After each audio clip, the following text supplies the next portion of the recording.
Back? We might be back. I hope everyone's still here.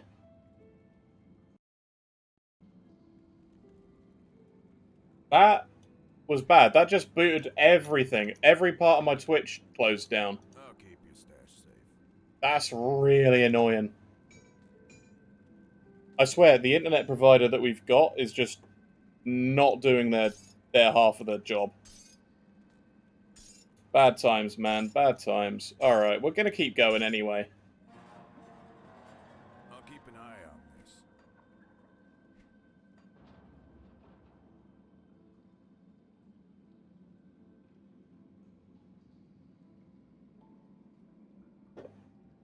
So, everyone back?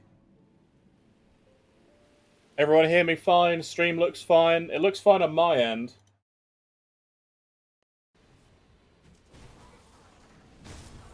We, had a bit of a connection difficulty. Every bit of my Twitch said, "Oh no, we having connection issues." I had to close it and restart it.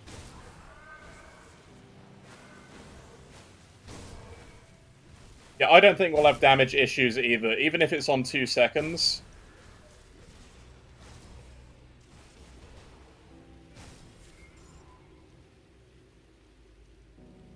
But yeah, occultist for obviously you got possession, which is acid and poison, all the chaos res for free. It's just a lot of everything.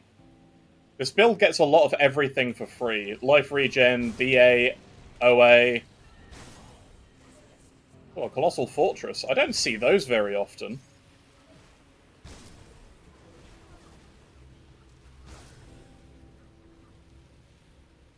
It's funny being in Malmouth at 45.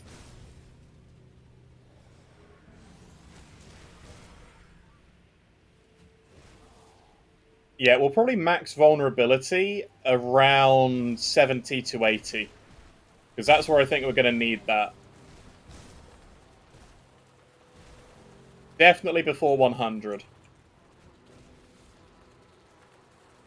Oh yeah, we'll rescue the family in here too.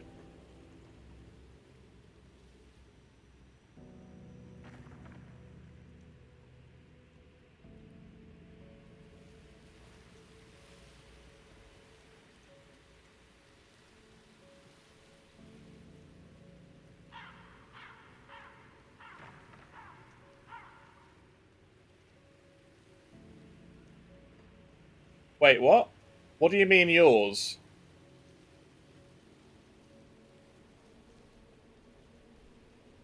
Wait, does he not... I swear, every time I've spoken to him, he lets us bring them back. Wait, what? Is he not letting us help now?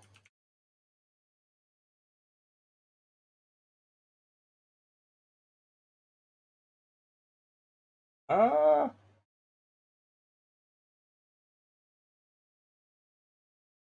Certain choices you might have made earlier affect this.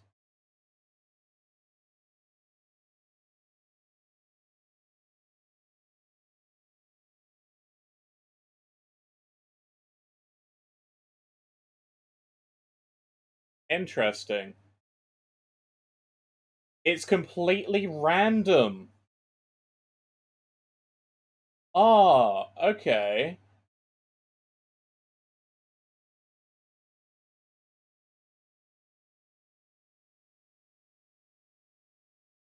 Interesting. Alright.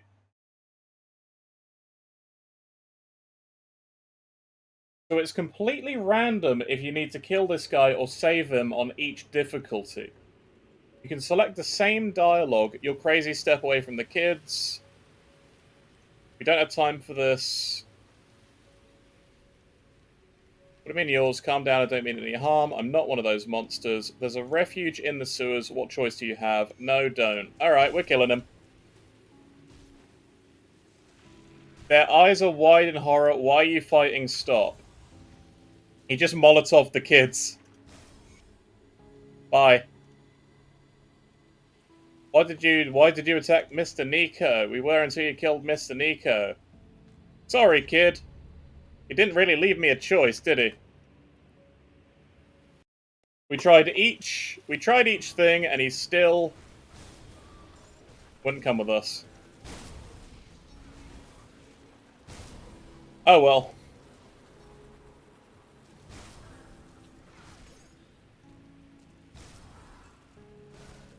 Thanks, Crate, for making me a bad person.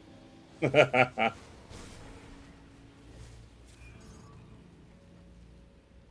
yeah, if you're there, Ivory, I agree. This build, I think, has a lot of damage potential, and I think it's going to scale just fine. I don't know what set we're going to use, or what gear we're going to use in the endgame other than these infrequents.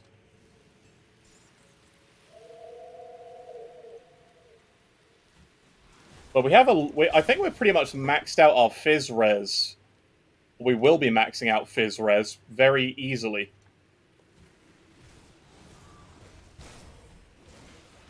Yeah, I think probably just generic Nightblade or Acid sets, if there are any. Ouch. Oh, that's what I was going to do in the hideout. Ooh. And his Will Calidor's Tempest. Interesting. Ava damage and then his Bulwark. Oh, man. It's stuff like that, which I do kind of love.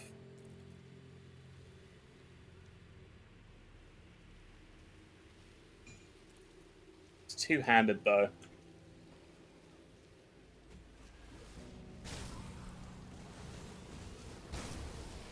Yeah, I don't know. We'll find sets when we find sets. I don't think we're going to plan much else out. We just want to make sure we can get to the difficulties and complete them at higher difficulty.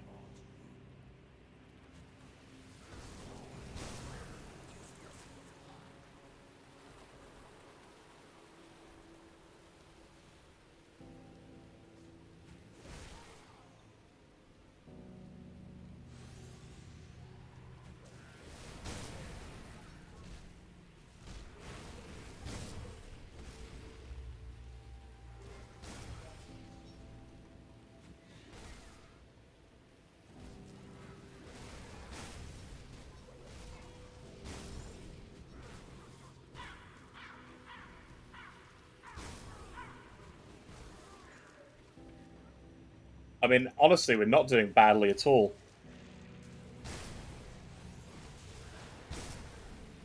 But we definitely want some better gear before we go into Elite and Ultimate. We'll probably go there around level 50. Maybe 51 once we have possession on the board.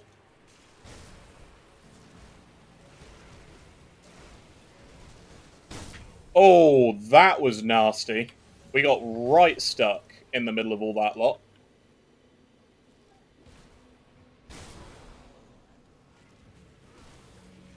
Howl of the Venom Blade, part of the set, Valblade Pact. Oh yeah, the Valblade set. That could do. Isn't one of... No, that thing's not part of sale, is it? You can't buy part of the set somewhere, can you? Blueprint-wise. Thinking of a different one, must be.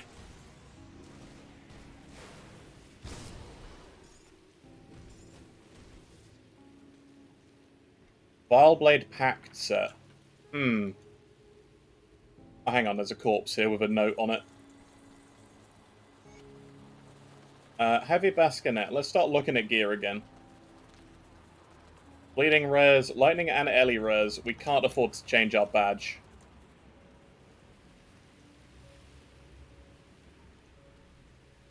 Do you know what the rest of the Vileblade Pact set does?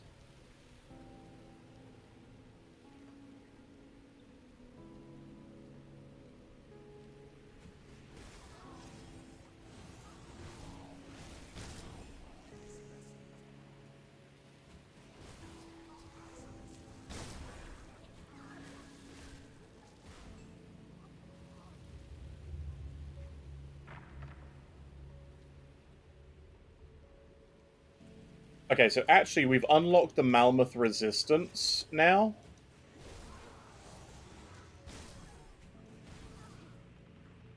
So we could go Blade Burst and Bloody Pox. Acid damage. Interesting. See, I'm considering Bloody Pox as...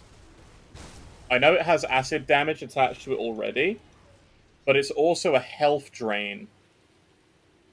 Hello, Bolag.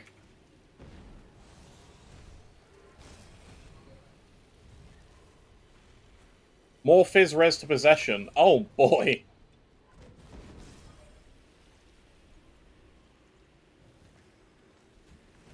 We're going to have pretty much max Fizz Res, I think. That's going to be really insane.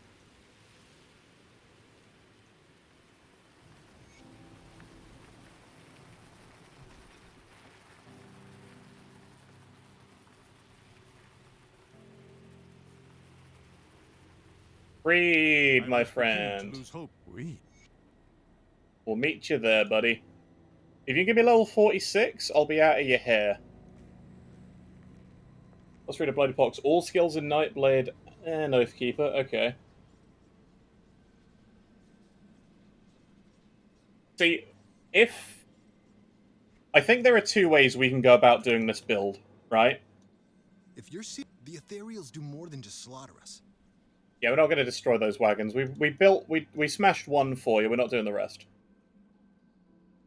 Pierce Res and Acid Res drop to Bloody Pox, though. That sounds very good. I've spoken with Corinia. We'll join the attack. That's level 46. Alright. I think it's time we hop up to Ultimate after we do some smithing. There's no smith here.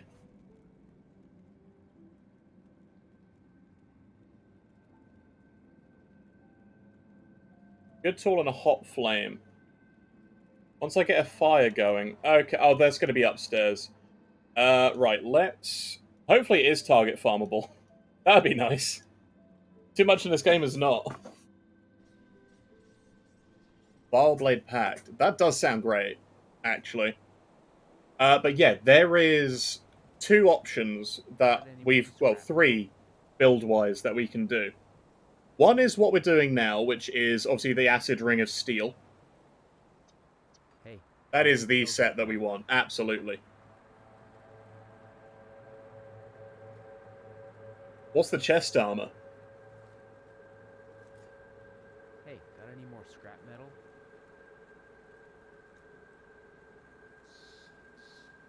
Bloody Pox turns into a nuke. Oh, that sounds fun.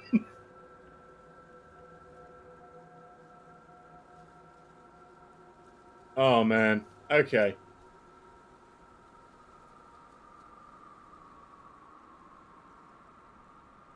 Damn, only shields and caster offhands. Can't use that.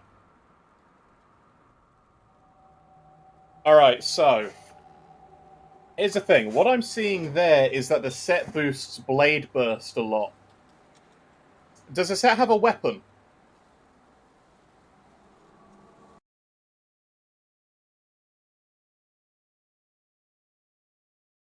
Vileblade Pact is... It's two one-handed weapons.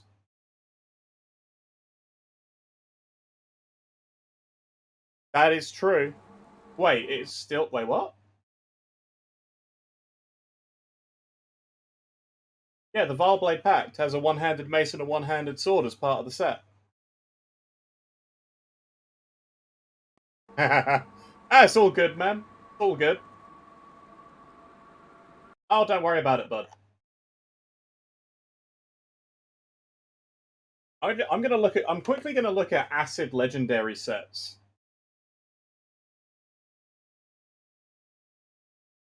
So we've got the Shroud of Dreeg. You got the Venomblade Pact, which obviously is the weapons. Oh. Ooh, that's acid converted. Oh, hang on. That's Armor of the Eternal Night. That does the opposite of what we want. That turns acid into cold. Death Guard. The Deception of Dreeg is okay, but that's Dreeg's Evil Eye. Ragadon's Folly is for acid. Inquisitors.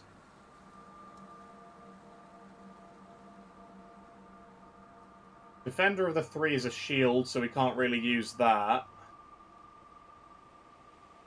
Cargo's Craft has a mallet, that's no good.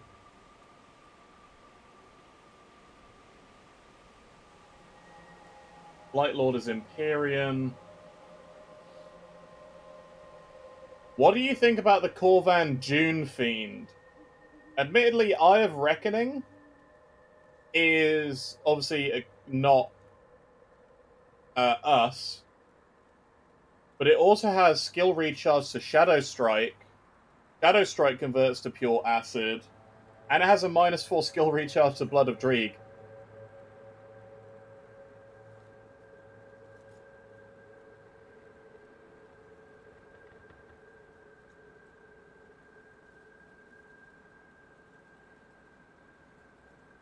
I mean, at the end of the day, failing all of that, we could go setless and use the, like, acid regular set stuff.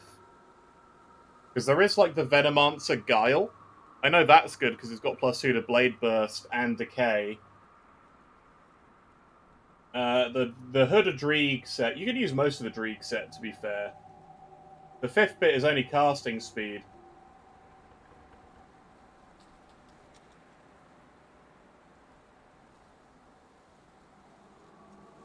Yeah, there's a lot of stuff we can do and take. Acid Shadow Strike would be cool. I don't know. There's a lot of choices. There's a lot of choices we can make. What we're going to do now is I'm going to hop up to Elite, but we're going to fix our resists with monster pieces first. So let's start with Aether. So that's Rune Stones. Rune Stones will definitely help, so we need Ward Stones for that.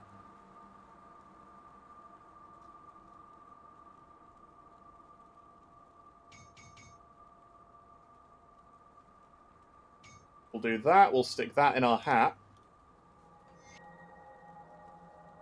That's 24 Aether Res. It's not much better, but it's still a little bit. Our Acid is fine. Our Ellie is okay. Really, it's Chaos and Aether. Aether Soul would work. We need Wrath Stones. We need 3 Wrath Stones.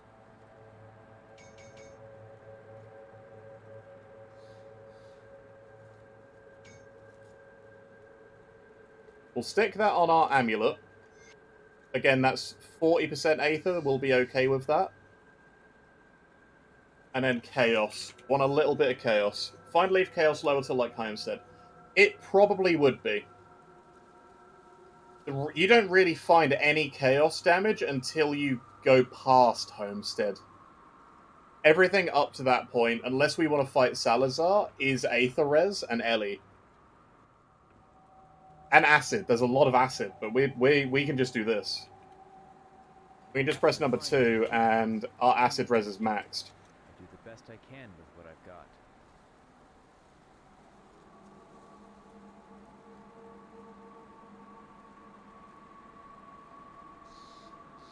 Some of these do increase the max resistance. Like, I would love a Radiant Gem, but we just can't.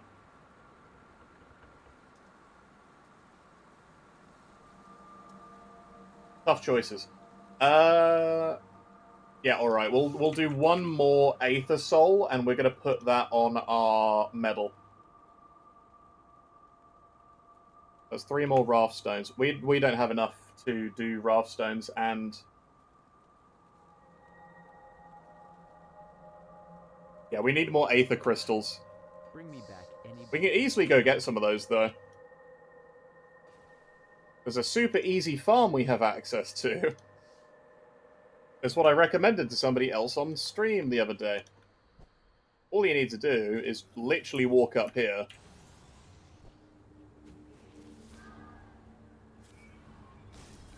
Wait, are they not dropping? Oh, they're too low level, aren't they? Crud. Yeah, I forgot, you can't really component farm. You can't component farm them. Alright, we're gonna just go up to Elite then.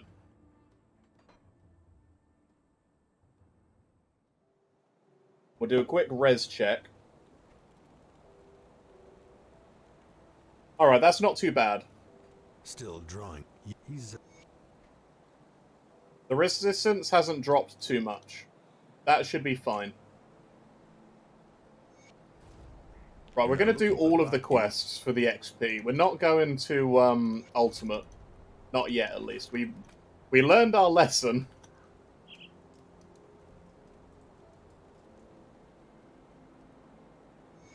We'll do what must be done. Don't worry about that.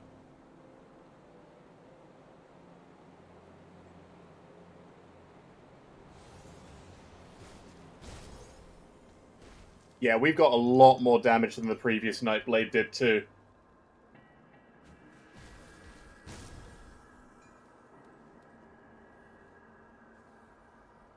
I think this is fine.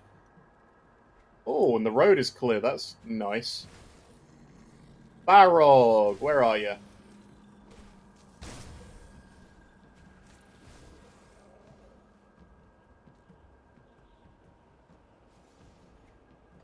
Barog's tree should be over here, shouldn't it? There it is. Oh, he hits hard.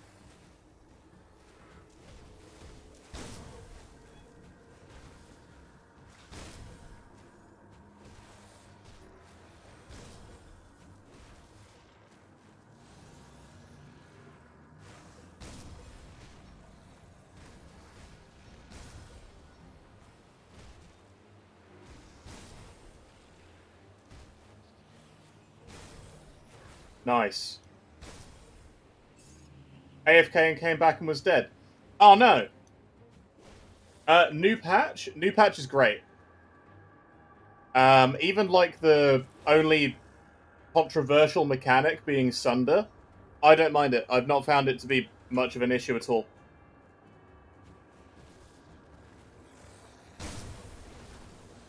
Guaranteed monster infrequents? Excellent.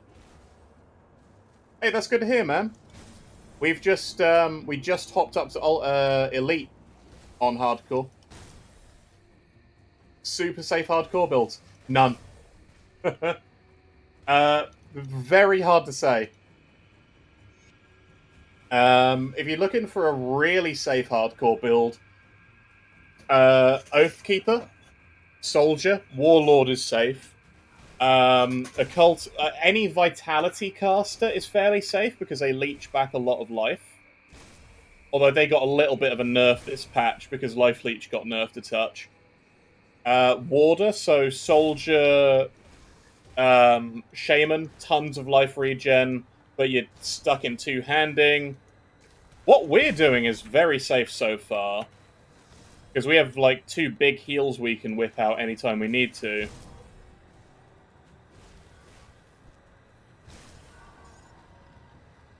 But that's the thing. It's a difficult thing to say because there's so many classes and combinations that they're both safe and unsafe to recommend.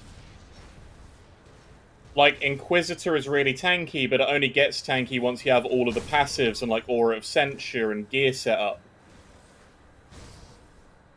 That is true. Conjurers are fairly safe. If you can avoid or, like, sustain damage, you should be pretty good. Personally, my furthest hardcore was a Conjurer. That is true. Battle Mage is pretty good, because you've got an invulnerability button, you've got a lot of damage options, you've got a lot of regen options, you've got the shield stuff. Honestly, Soldier mixed with anything is fairly safe. Soldier is a very defensive mastery.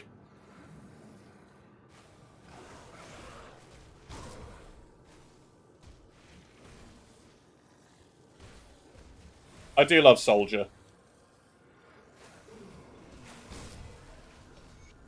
This feels unreasonably safe because we can hit and run.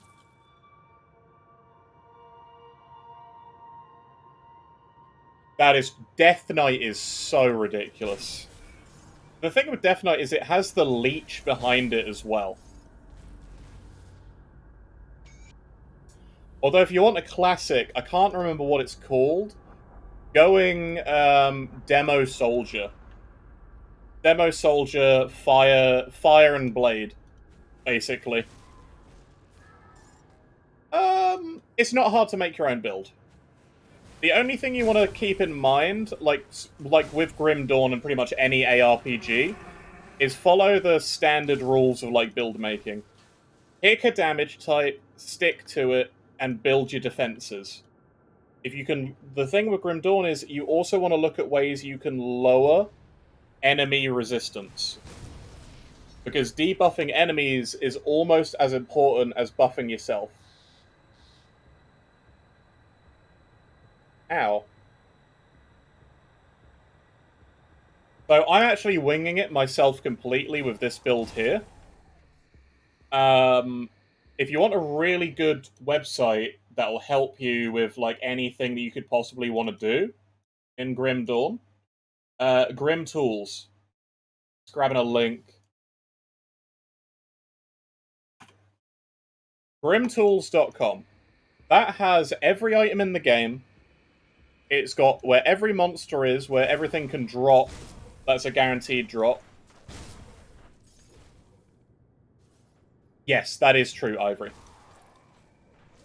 There's a couple of mechanics like that which are, Ooh, he's nasty.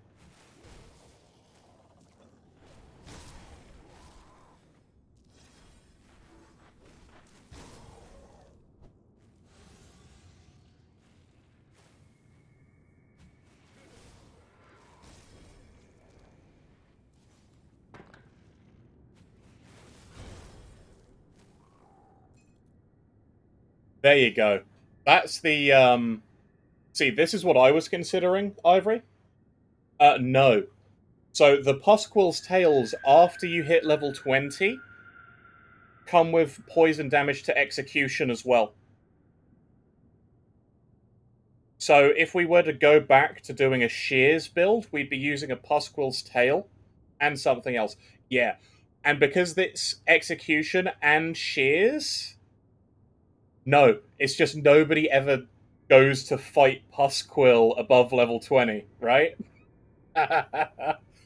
Which makes a Shears and Execution Poison Melee Nightblade cracked as hell. Because... Oh yeah. 2 of them on the Dervish? Absolutely. Oh, Empowered Vile Scorn, yes please.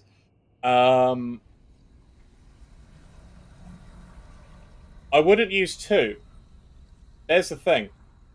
I'd use a Wendigo Barb. 1 Wendigo Barbs, because it converts all like Aether damage and Fizz damage to Acid. And 1 Empowered Pasquale. Because then that's all your physical and piercing and Fizz and Cold from Execution to Acid. And then we can scale everything we're already scaling. The only problem with that is, obviously, we want all the passives. We want all the passives. You then need to take all of this.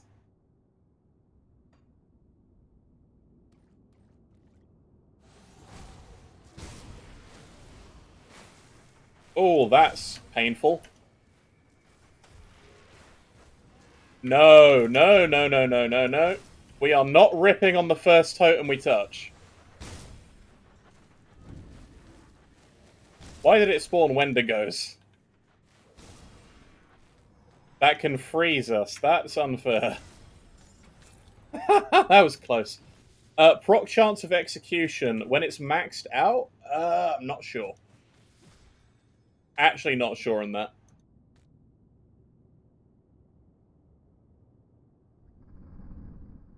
I felt like I was going to rip there very hard.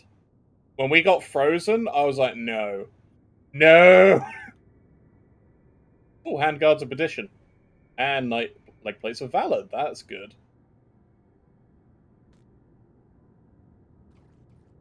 A Vita Presser using Crown of the Revenant. Vitality's pretty good. Hey, Pompyro, how you doing, bud? Welcome back to the stream. Acid, whatever this is called, Witch Hunter is going really well, actually. We've just hopped up to Elite, which is obviously comes with its own challenges, but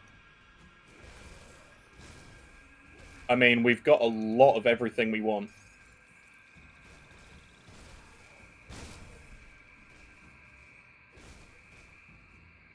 Yeah, Vitality Oppressors, I mean, they're pretty good all around anyway. Oppressor is a good combination.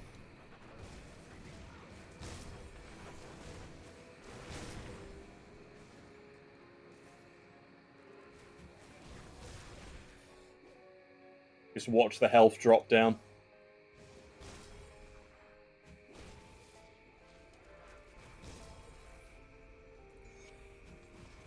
I think it's the poison damage, really. It's the dot which is doing most of the heavy lifting for us.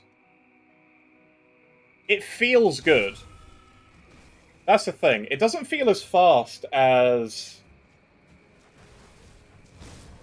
doing this. I mean, we did almost just rip to Wendigos, so I don't think I would say... we almost ripped to Wendigos. I don't think I would say it's that safe anymore. But it was a lot of totems.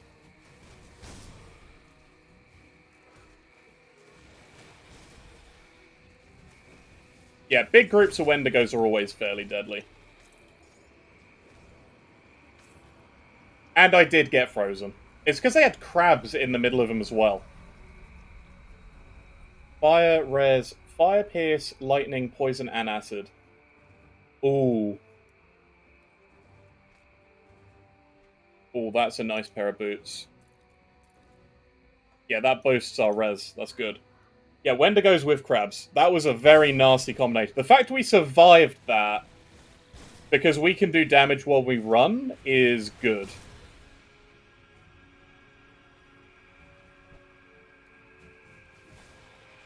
But yeah, I do want to try an alternative option with this same build once we're sort of at a higher level.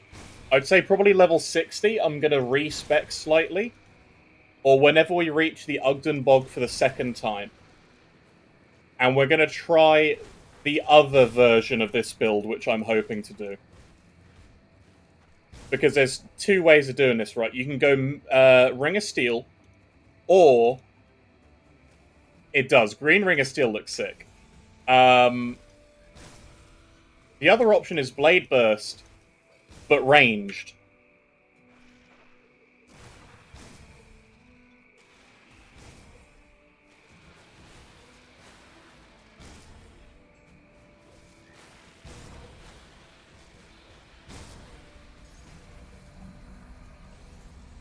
So, like, I think I put it away, but the Ugden Bog Acid Launcher lets you use Blade Burst at ranged, it can pierce enemies, it's got bonuses to Blood of Steel, and it turns it all into acid. And Blade Burst? That's high damage anyway. I know, our Aether Res is 28. Oh, did my boot switch drop our Aether Res? It did. Oh, crud. Alright, we'll have to look for some more Aether Res elsewhere for a second.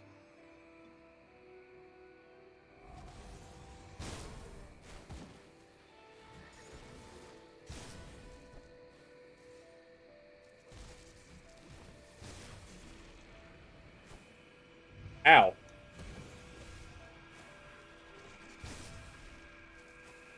Four bosses. And one of them that can heal. That's just mean. Oh! God, totems are rippy.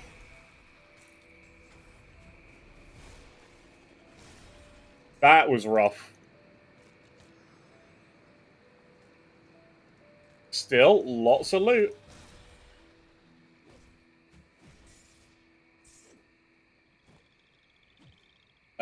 Hit the thing, please.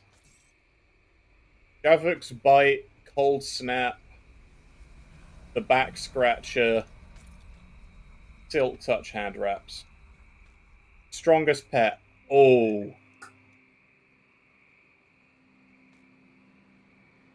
That is a very hard thing to decide on. Also, we're going to wear this belt because it comes with Aether Res. I would say personally, I think the strongest pet is the Briarthorn. But they are all good. They're all very strong pets. Bloodburst. Those gloves are much better. We actually didn't drop any Vitality Res. We're overcapped on Vitality, so we're good.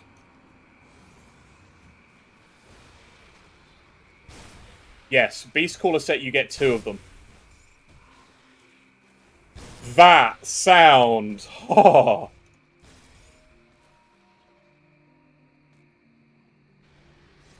When that crit and killed that many Slith...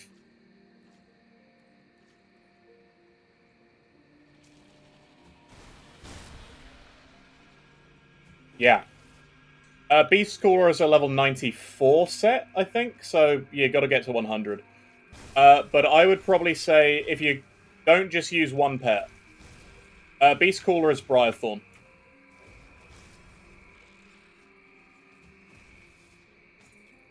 What I would recommend is going Occultist, Briarthorn, and Hellhound. That's a great combination. Easy pet choice is Elemental. Ellie pets is incredibly easy to scale because they scale themselves and each other. Hellhound is a cultist. Briarthorn is the shaman, like, weird bush dog thing. Yeah. I love them. If you're going Necro, don't bother with skeletons. Go straight to Blight Fiend. You can do Blight Fiend, Briarthorn, and Poison, and there's a set which supports that and gives you 2 Blight Fiends. It's similar to the set which gives you 2 Briarthorns.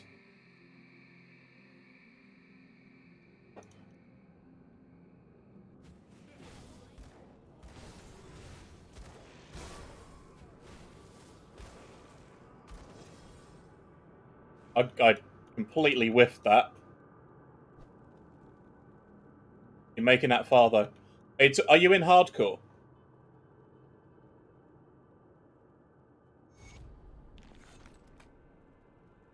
Because if you're...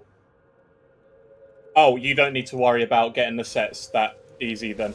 I made it to, like, level 80 without dying once on a Conjurer. And that was in Ultimate. And it was only because I wasn't paying attention. So that was on me. Resistances were maxed, we had high health, the pets were, like, ripping things apart. Go Conjurer. What you want to do, Conjurer, the first things you want to get, you find through the campaign anyway. And some of the stuff which is dangerous to get, you can leave until you've got maximum resistance. So, the bosses you want to fight as a pet Conjurer, literally just start a Cultist or Shaman, beeline it to either the Raven, the Dog, or the Briarthorn. Personally, I started with the Briarthorn because Shaman is a bit tankier early. And I find the Briarthorn scales a little better early on. Hellhound is a bit squishy, and the Raven is obviously the Raven. What you do is max one of them out. As soon as you reach it, max the skill out. Don't max anything else out, just the pet. And that will carry you until level 20 alone. By level 20, you want to have picked up the other pet you're going to be using. This goes for Necro as well. If you're using, like, Blight Fiend. You can use skeletons until you reach Blight Fiend too. That's the thing. Some people find them boring. I quite like them.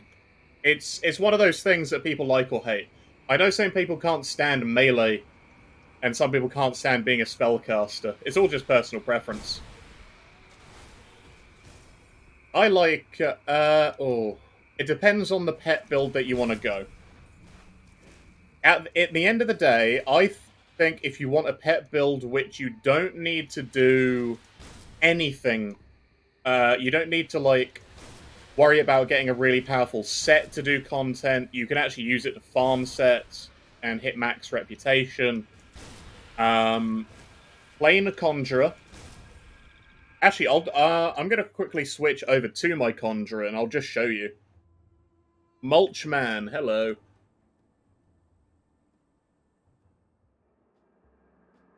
So, this is my pet Conjurer. Sorry, he's level 94. He's not level 100. But he has killed and done all of Bastion of Chaos in Ultimate. We're in Ultimate at the minute. We did port Valbury. I didn't fix the shrine. We've gone up to Ugdenbog. We haven't completed Malmuth. And we haven't done the Conclave yet. But we did do them on number 1 and number 2. So this build uses these 3 pets. This is the Hellhound, this is the Briarthorn, this is the Raven. We have 2 pets which are temporary. We've got the Primal Spirit, and we've got Salazar's Harbinger. The Harbinger comes from this weapon here, which drops from a boss. You can get this between level 10 and anywhere between 10 and 100 reasonably. The thing is, this boss that you get this from does chaos and vitality damage out the arse and will kill you if you don't have the resistance for it. As soon as you get like 50 to 80 resistance, pay him a visit. I know. I came from a stream and I haven't played this guy since that stream. So that boss, I'll show you exactly where he is. You go to the Burwich outskirts, and he's called Salazar. And he's up here. You need a key, but you can get the key by finding Dorini's message. And yeah, pets are kind of cracked once you get them to this speed.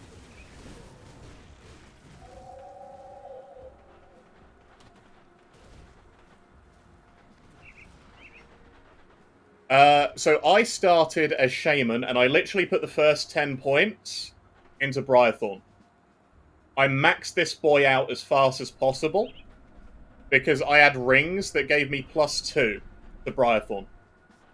The thing you want to do with any pet build... Yeah, you can do a pet walking simulator. It is true. It is true, but it will do all content. You can't say that if you want an easy build that'll do damn near anything, pets are bad for it.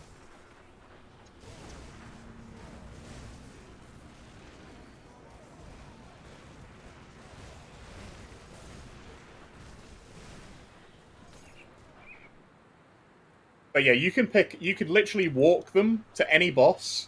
They'll kill everything in your way, and you just pick up the loot. So Salazar is in here.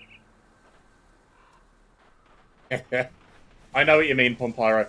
I personally enjoy pets in builds. I like seeing just things being ripped apart by my army. I don't know why. I also like explosions in games.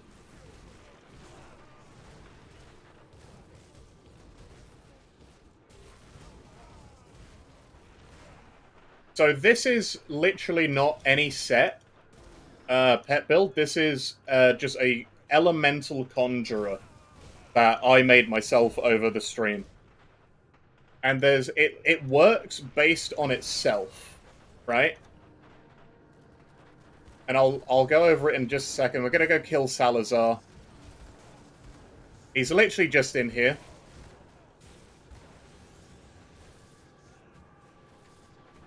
Hey boys, go kill that guy.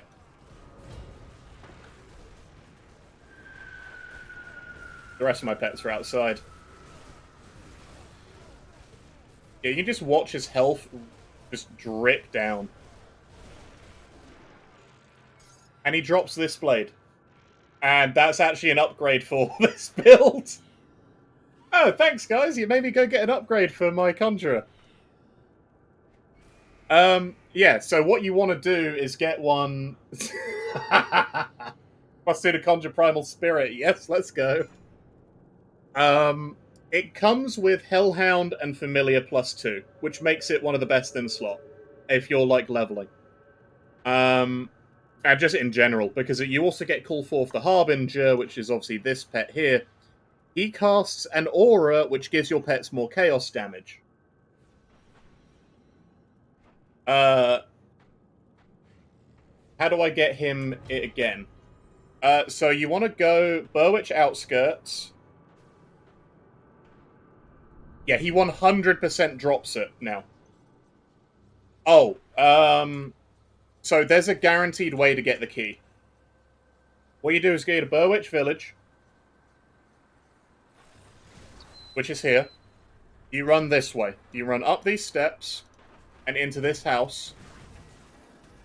And this lectern right here. You click this and, oh, as a thing come on? Okay, I'll leave it for a second.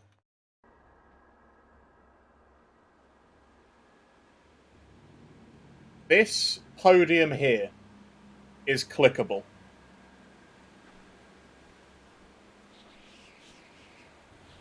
Yeah, so this... The ad is still on. No worries, I'll wait a second. Yeah, I definitely need to fix my inventory on this guy, though. I have stuff in every single tab. One of the reasons I wanted to move to hardcore. I wouldn't need to deal with my softcore inventory. Oh.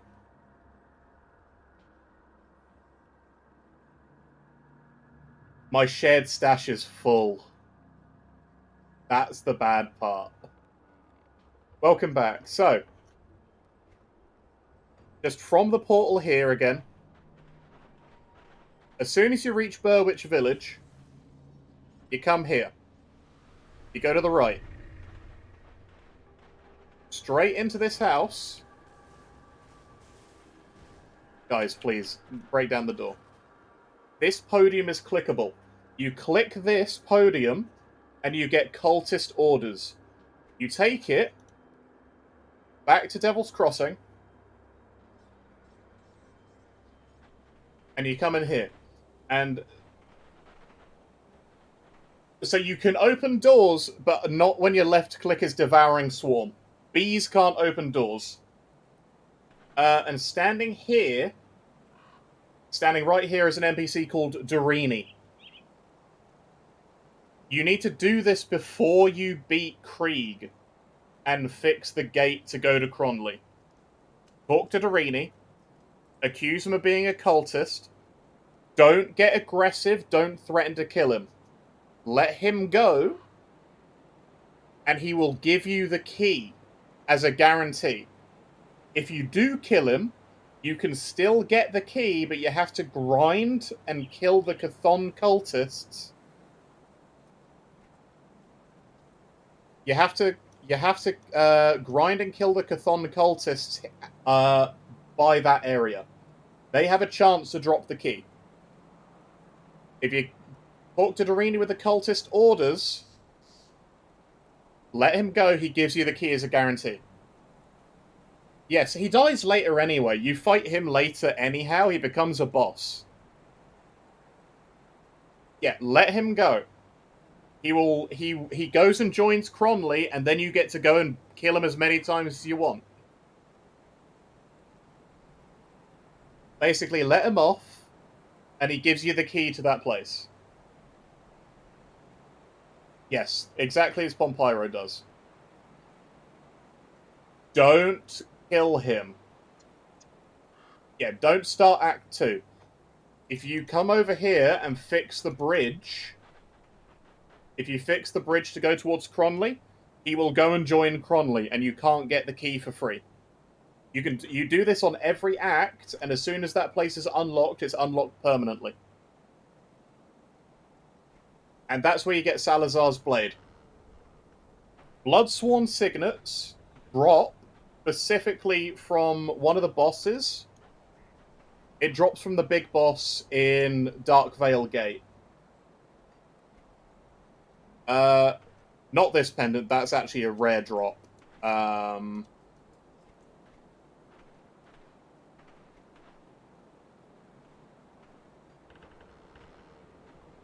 That's literally it, Pompyro. Sometimes it drops, sometimes it doesn't. But you get this sword from Salazar. He will kill you if you do not have Vitality and Chaos Res. So if you're in hardcore, get Chaos Res beforehand. You don't need this early. Pets will carry you even without this. It's just a great thing to get. Bloodsworn Codexes drop from the enemies right after Homestead in Blood Grove. The Bloodsworn Signets drop from a boss in Dark Veil Gate. There is an amulet that is a guaranteed drop for the boss just before Blood Veil Gate. And the only thing that I will say you absolutely must get is from the Arkovia Rift, and it's Halion's Signet. It is the best medal you can possibly get for this build.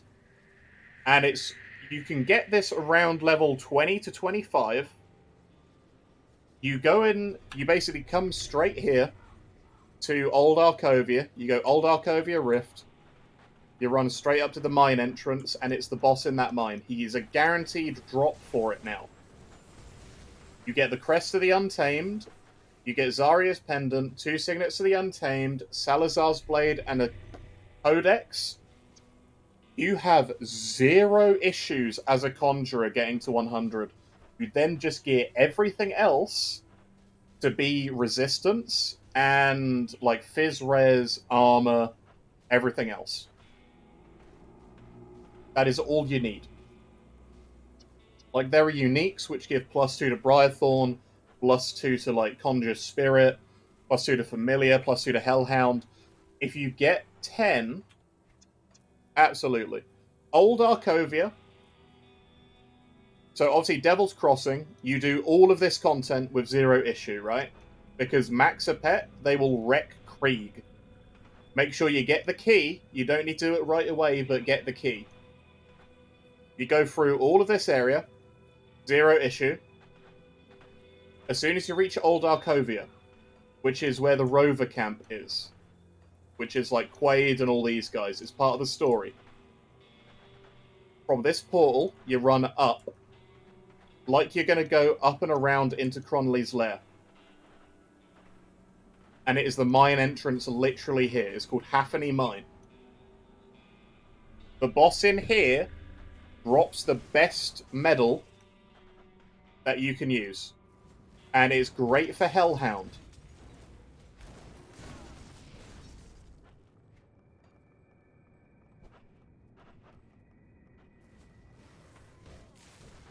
It's this guy here. He's not that dangerous. I'll be honest, to a pet build, he is, like, not dangerous at all.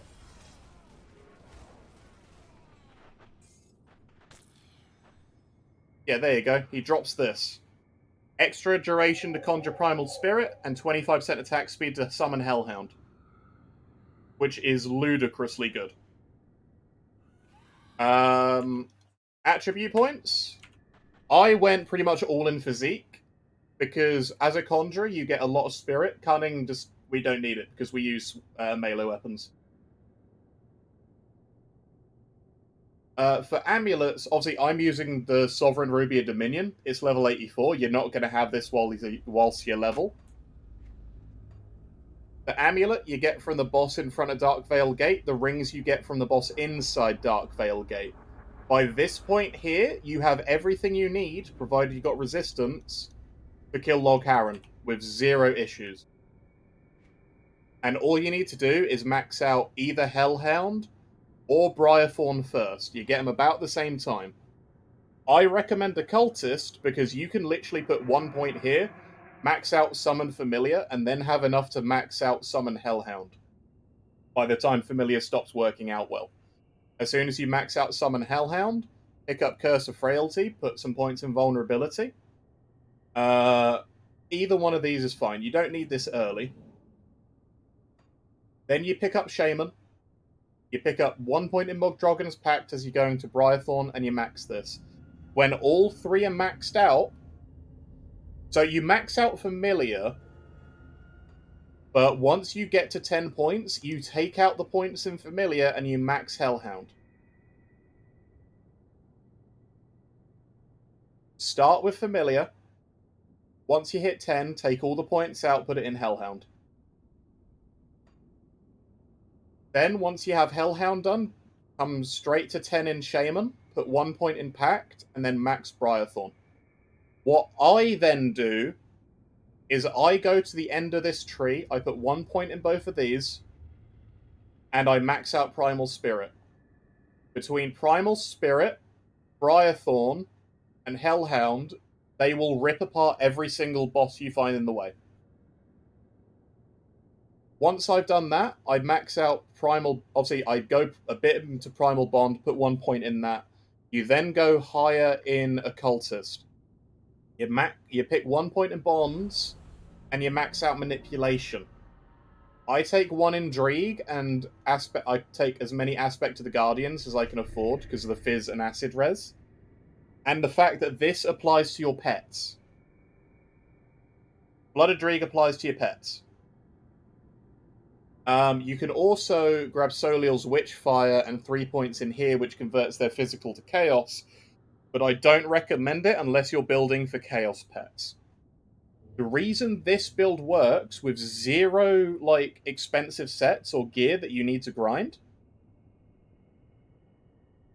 is because Hellfire, Storm Spirit, and Emboldening Presence. You max these out as soon as you get Primal Spirit. I went with Emboldening because it's all damage.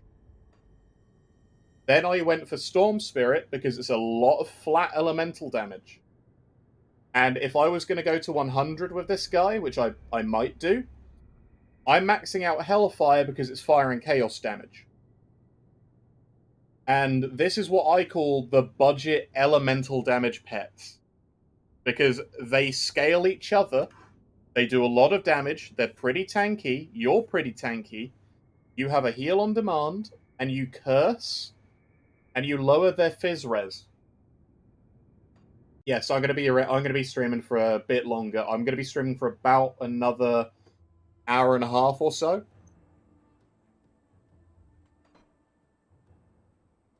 We're going back to the hardcore acid guy. We're not playing Conjurer for the rest of the day. I need some time. Thank you. Let's get our free skill points from Kasparov. You don't remember. Heck, I have to. Thank you.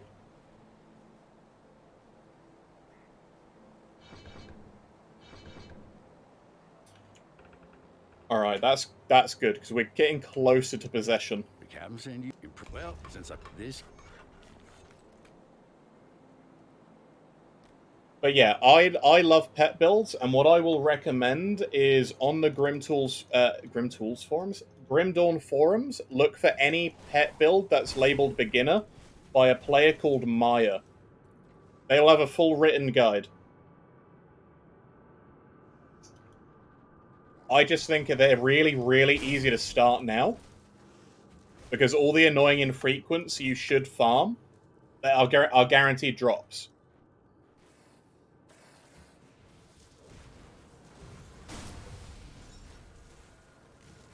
My build is not on there. Well, it might be on there.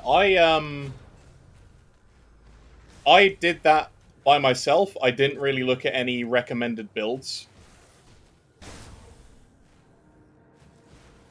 But I assume she has a cheat elemental pet build because it builds itself.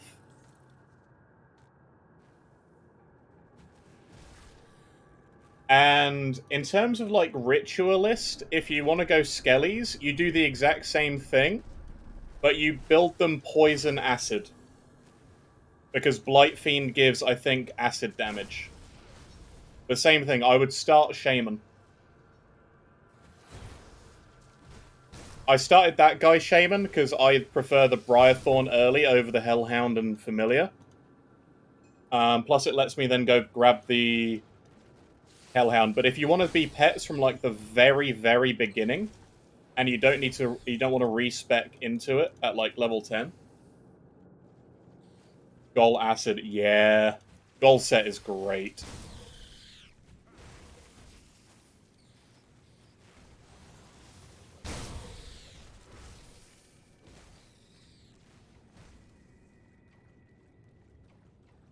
I love Shaman and Conjurer as classes. They're my favorite ones because they're so diverse. But yeah, pet builds in Grimdarn are incredibly strong. They can do all of the super bosses. Yeah, man. Double Blight Fiend is the only reason I would ever want to go Ritualist. Yeah, go Occultist first, Wuvu. Going Shaman first is my personal preference. But I'm happy to play not a pet build. If you start Occultist, the Familiar is way stronger than starting Shaman. Like hardcore, I would only start Occultist and not Shaman.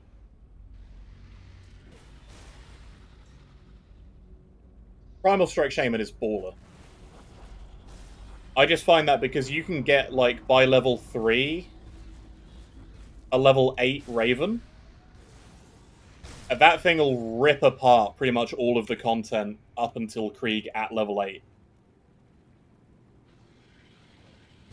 You can max it by, like, level 5 or 6, so... and get to 10 by level 10. And at that point, switch it out because it starts being squishy, and switch to Hellhound. At that point, you have a Suicide Bomber that will go and run in, you resummon it, and it kills any boss you send its way.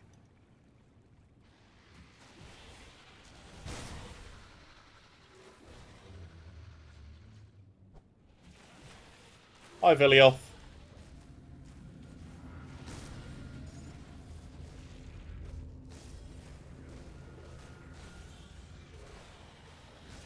He really can't hurt us much, can he?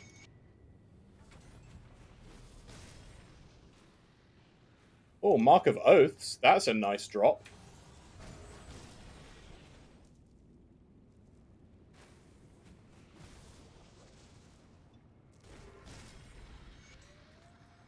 Oh, he dropped an impenetrable one.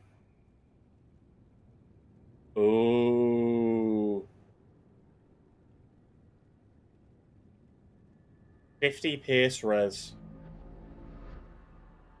An Aether res. Oh, man. Okay, I'm going to be switching that in with our first Creeping Ring. Because that maxes our Pierce res and gives me even more Aether. That is nice. Alright. Cool, and then, anyway, as devotions go, now we've maxed out the Lotus. We can pick up the Manticore. If we want to. Or we could go into the Giant. We want to pick up Affliction, so we need 4 Ascendant.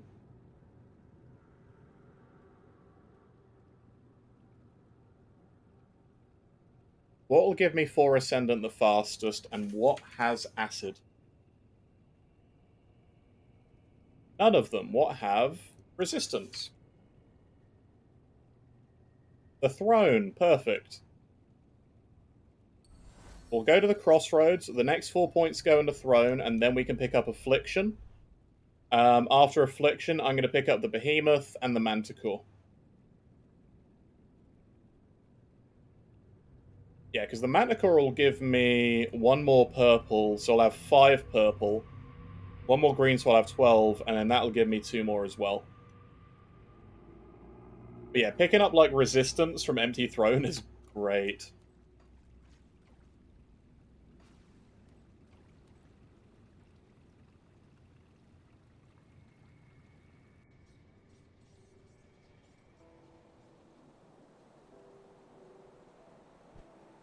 Barnabas. Any luck clearing out? Well, We took care of it.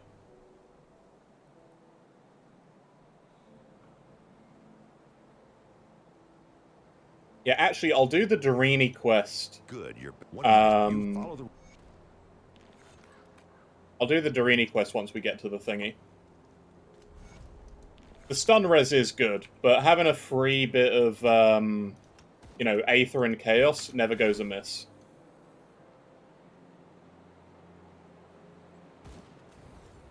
Can you not pick that up from down here anymore? I guess not.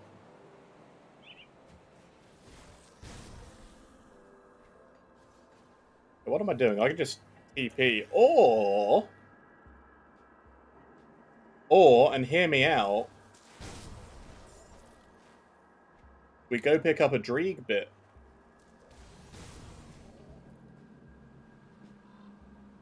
Of course there's a rock there. The one place I want to go, there's a rock. Stun res is good, though. It definitely needs stun and freeze res.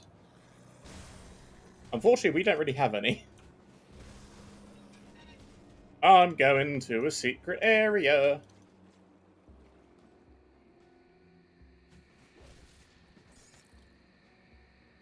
You need dynamite for it.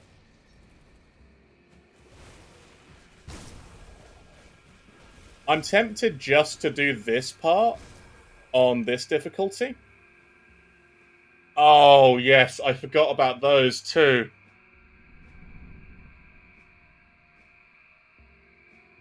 Yeah, buddy.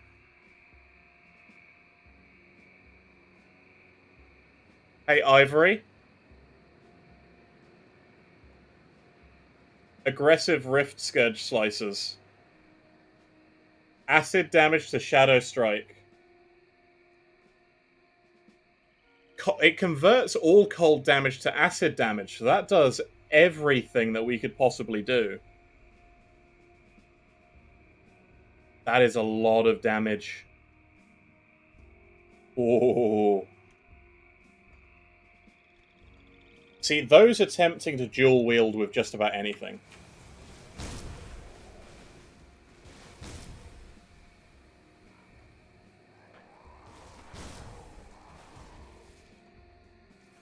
But yeah, I love this area. Oh, we got a boss.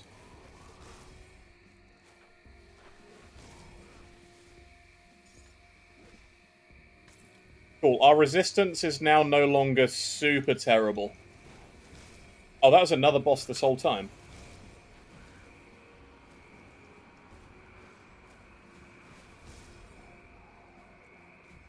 Huh. Alright, well, we got Raider Greaves, Fiery Tal, Vite Res. Ah, we're okay.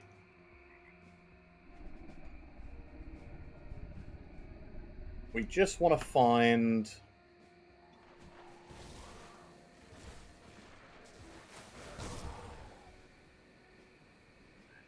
the big rat. Where are you, big rat?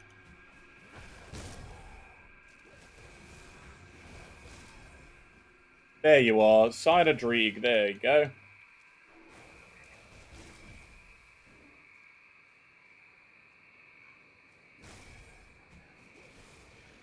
Gotta take out the eyes.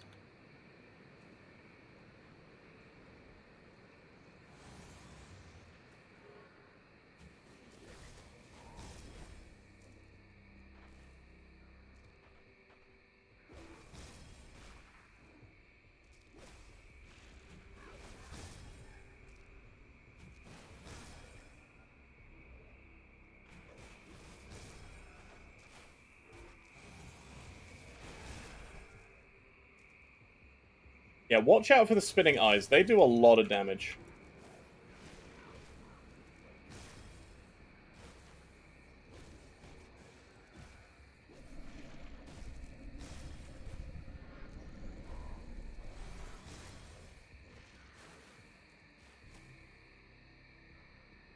I forgot this thing is, like, really resistant to poison. I mean, it makes sense. But that is why we're here. The Dreeg Sect Pants.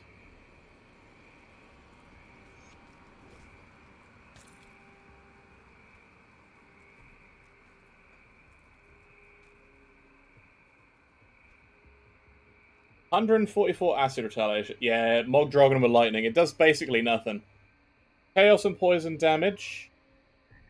Vitality res. Not much other in the way of res. That's not great. Darn it. Gonna throw that away and that away. Gonna take that with us.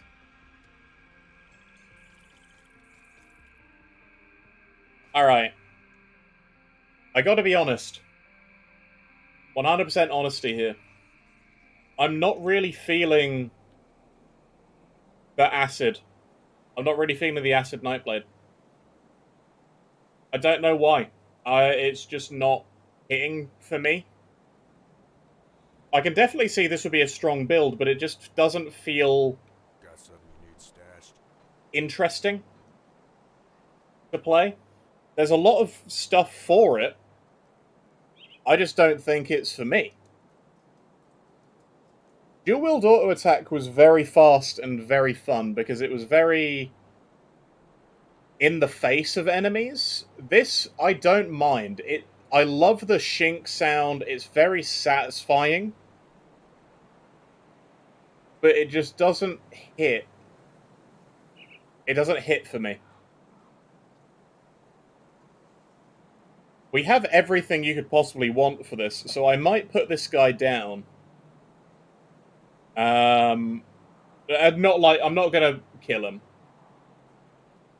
Yeah, Ring of Steel, it's a good ability, but it's not what I would call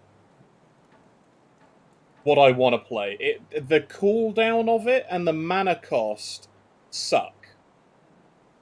It doesn't feel like it does enough damage to be a main attack. Like, I can't see this doing enough to kill, like, Mog Dragon. Unless I take forever to do it.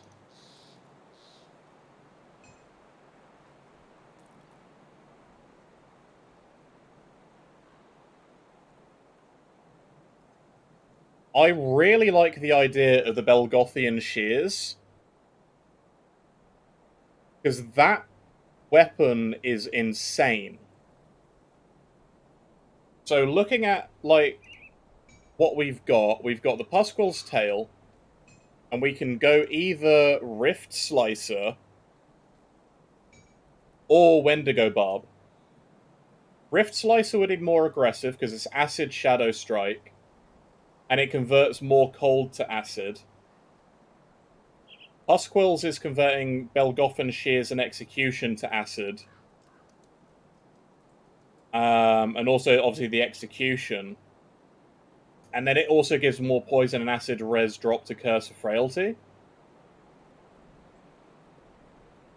Wendigo Barb is lower skill recharge, Blood of Dreeg, duration to Dreeg, and it gives vitality damage converted to acid damage and more attack and cast speed. And then it converts physical and aether. Rift Scourge converts cold, and you've obviously got Nidala's Hidden Hand and Shadow Strike. We've got an Arcane Balance. If we fought more of those things and got a acid on both, that could be incredible. Now, if I was going to go back and do melee again, I wouldn't use any. I wouldn't mind the aspect to the Guardian because that's good. Acid Retaliation is fine. We'd lose the health regen from Blood of Dreeg, but we would probably we'd be able to get more life back because we're auto attacking.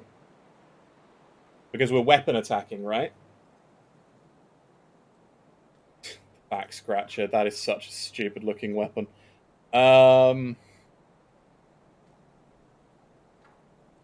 I don't need two of these.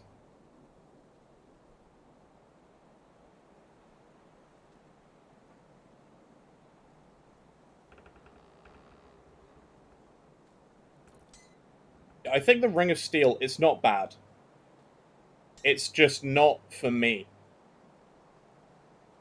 I think I much prefer the melee. Like this, though, the offensive to Blood of Dreeg, really good. We could keep the 1 point, right? Because plus, like, the Basilisk Mark of the Boar is still amazing for this build. Bloodthorn, probably not. I'd probably go and kill Vilioth. Not Vilioth, the Ancient One, for his amulet. I would say there is one that feels rewarding, that I absolutely love, and that is Blackfire Cocktail. Yeah, when Ring of Steel procs off an item, that feels good. Using Ring of Steel and having it eat like a chunk of the mana bar and needing to spam it, not painful. It's too painful.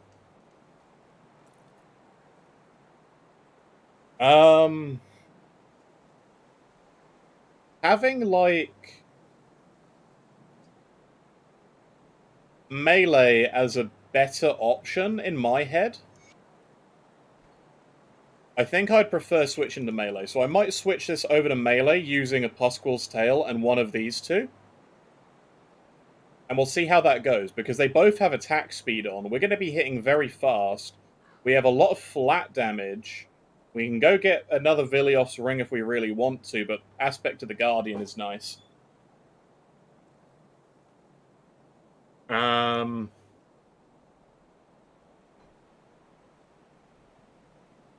Yeah, one of these had more...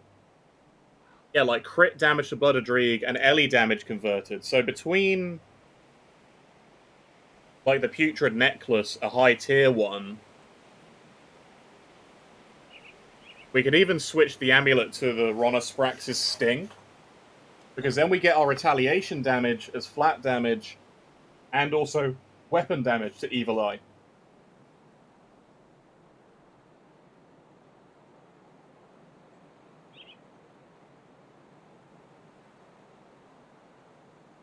I think we switch to melee, and we keep going with this guy instead of re-rolling to a new character.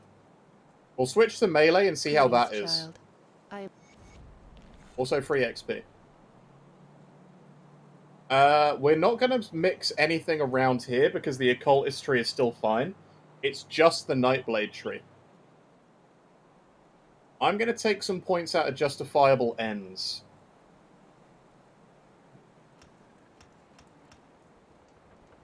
And I'm going to get rid of everything in Circle of Slaughter and Ring of Steel.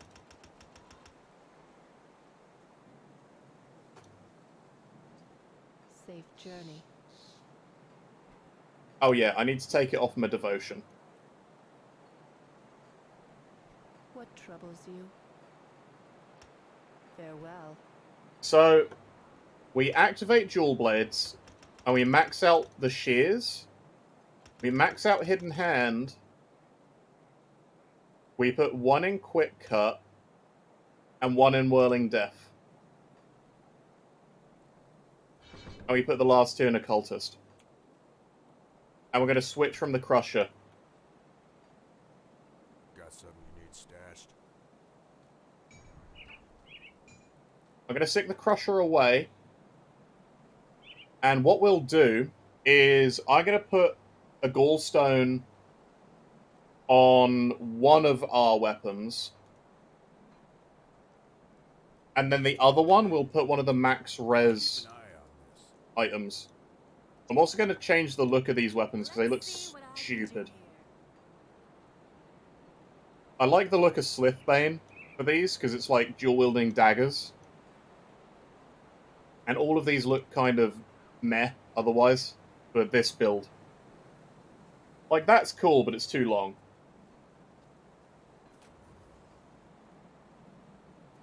Now we feel Nightbladey.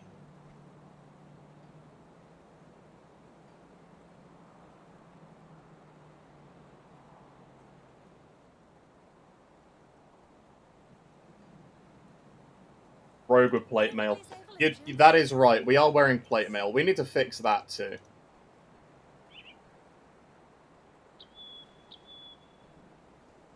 Slithbane you can get so early and it stays looking good.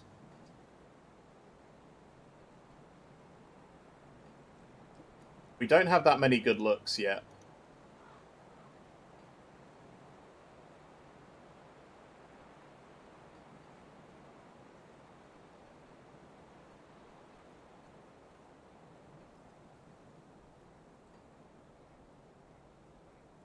I thought I had the Vile Scorn leggings. I guess not.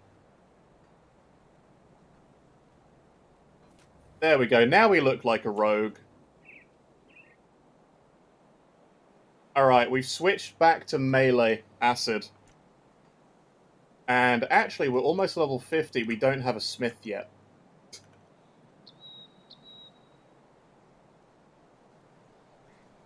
Alright, let's continue. We're going to go to Burial Hill. Oh, actually, no. We're going to go up to the next one.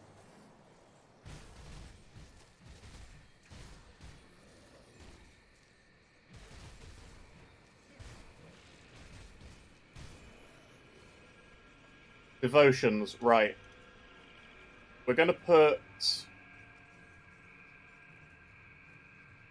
Elgothan Shears as the bat, and Murmur is going to be Quick Cut. Actually, Whirling Death. Because there's a 15% chance on attack. Which happens a lot. We attack a lot.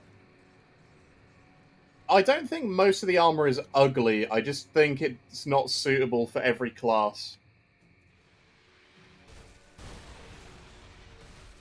Yes, but we hit very fast.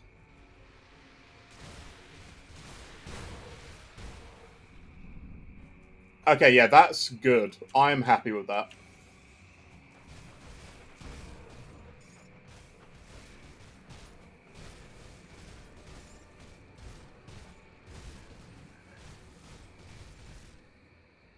Stab, stab, stab, stab. We also leveled up again, so... We're not changing plans. We're going to go 50 and pick up Possession.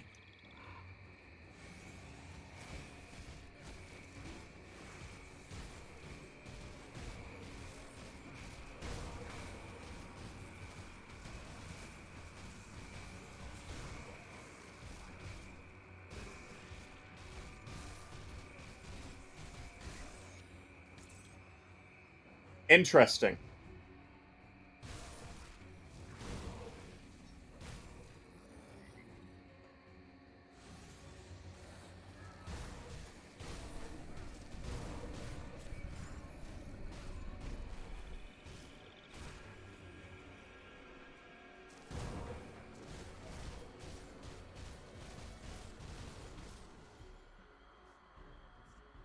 We're not actually doing a whole lot of damage, are we? What level Pusquill's Tail did I pick up? I picked up the 36 one. Okay. We can go get a higher tier one right now, because we're level 48. Milton! Also no envenomed weapon. Oh yeah, I love the look of that. That looks so good.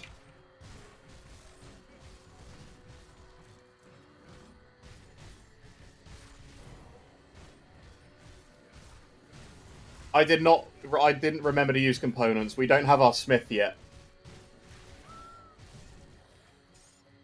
Still, he couldn't do any damage to us. And he dropped us a double rare. Nice.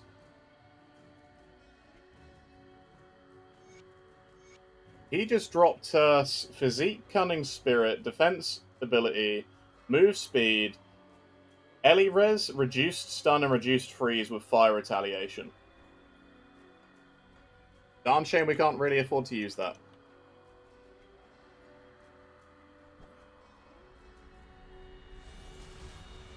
Oh yeah, these guys can also drop strange keys. There you go, I literally just said, and one drops. What about that streamer RNG? Maybe I should go back to Path of Exile. I might finally get some decent loot drops there.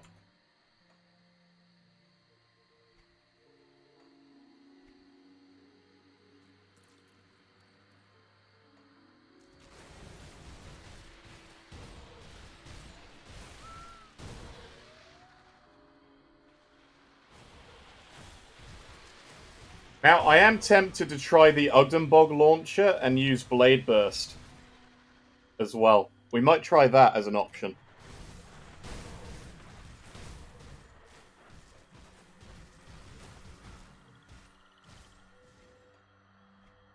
Because both are fun, right? Yeah, man. The Blade Burst is great.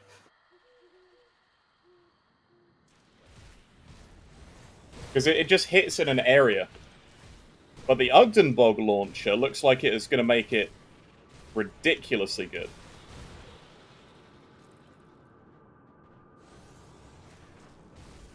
Because one of the main issues, right, is we don't have a lot of flat acid damage.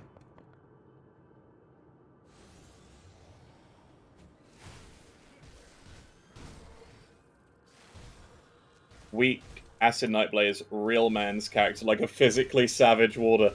I played one of those, and I gotta say, full Unga Bunga is amazing.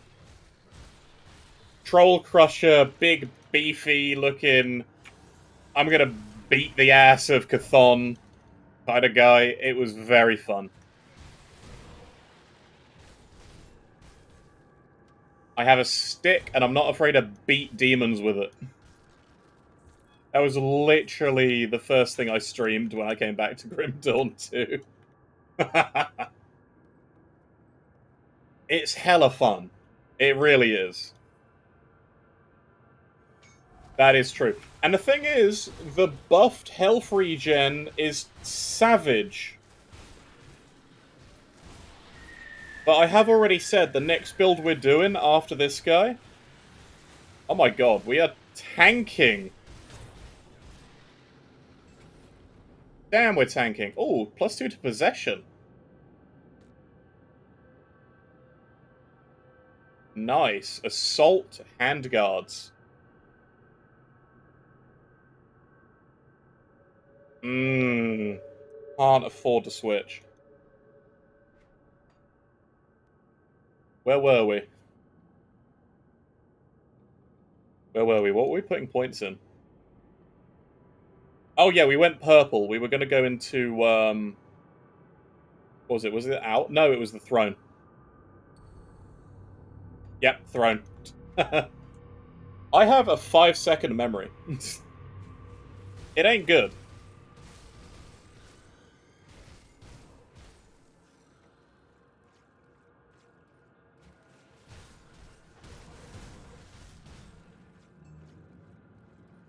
Right, we need to kill the Ancient One for a new amulet.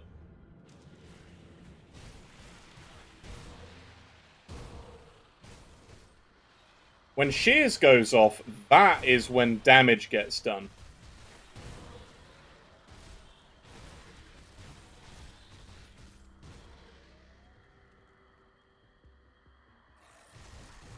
I think this is the endgame version, is the melee.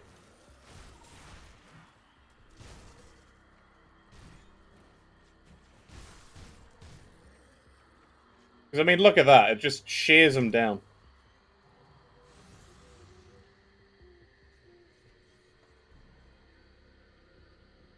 Alright, let's go find this Slith Cave. And if we find Gutworm, we're going to go kill him.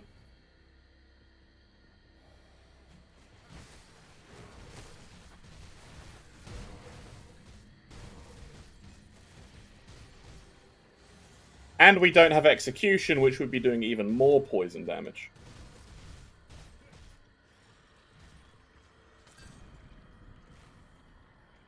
I mean, come on, man. It's telling me to re-roll with loot like that. Go physical. We're only going to give you physical rares and drops. Ow. That hurt.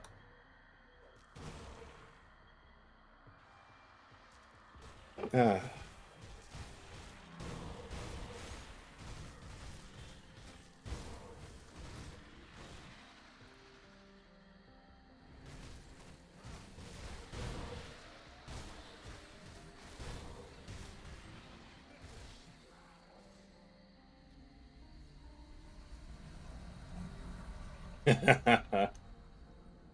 Yeah, well, physical's also just the strongest thing.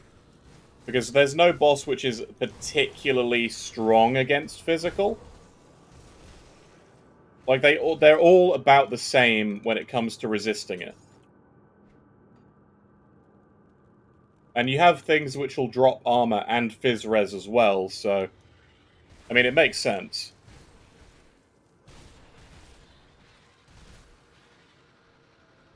Oh, hey, we're frozen. Fancy that.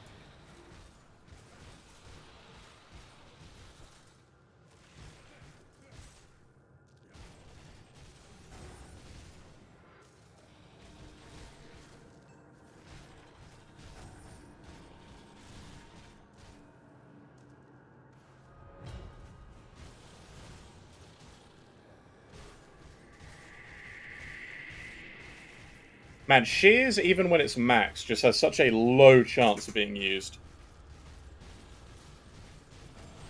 I think our damage has definitely dropped by going this way.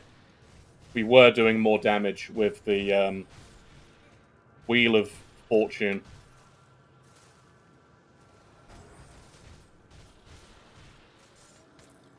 Aggressive of Supremacy. Ooh. Force Wave. Come on. That is true. It does look cooler when I'm dual wielding.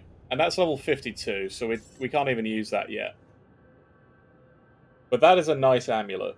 More duration of Blooded Reek, extra crit damage, Ellie damage, and Aether damage, all converted with Blooded Reek. Fiendbinder Hood. Eh.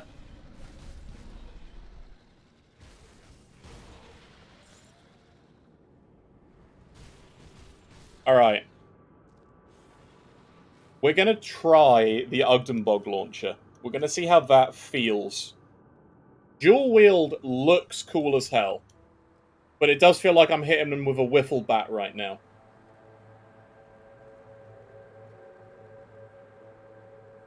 Safe storage, no questions asked.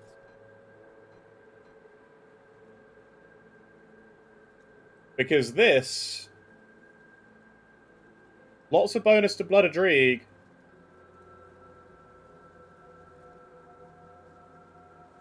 Lots of bonuses to Blade Burst.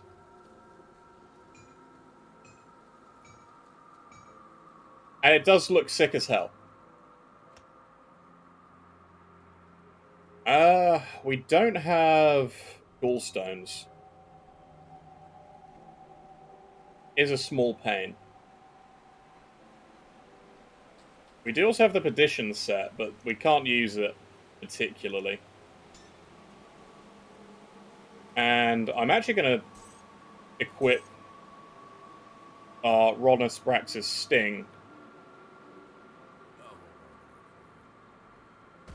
Now, the downside is we can't use Shadow Strike. We can take those points out freely. What troubles you? Stay strong. And we need to switch out our devotions again. Now, I think I might put Murmur on Curse of Frailty. I sense turmoil within you.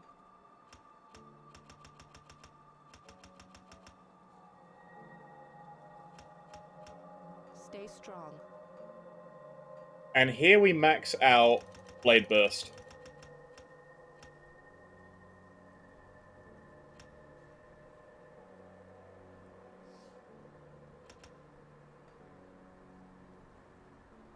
So now we literally just replace our left click with Blade Burst, right click with Blade Trap, and we take out these two as well.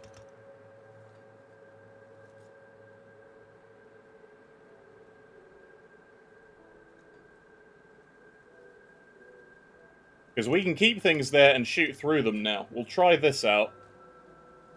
If this sucks, then we're going to re-roll something that's not Acid Nightblade. If it's Baller, then we'll stay as a gun.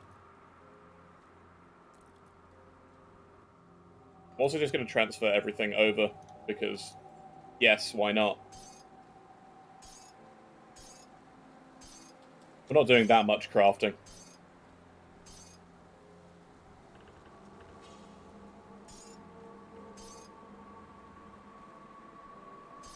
We'll keep them on us. I'll stick that in here.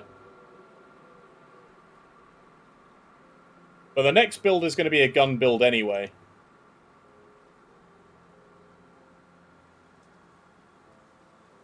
Quick cut.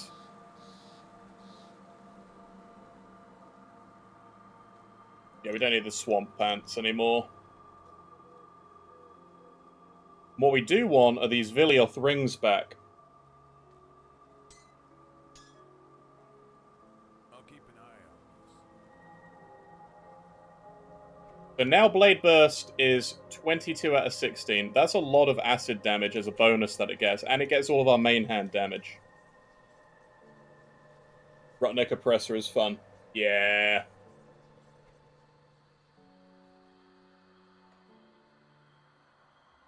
Alright, let's try this out.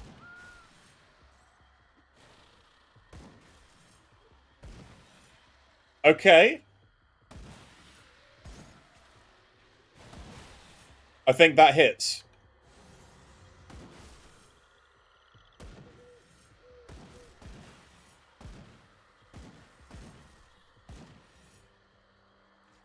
That feels great. That unironically feels great.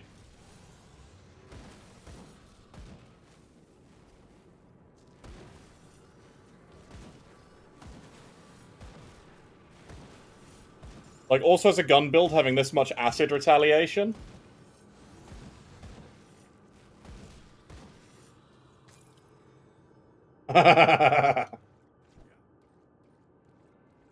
Shooting something down like that feels interesting, to say the least.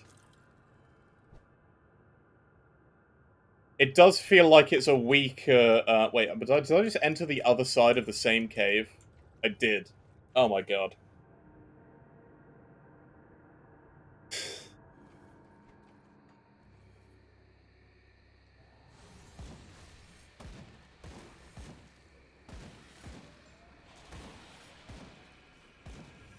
Actually, that's doing decent damage, too. Oh, we got the crow. Nice.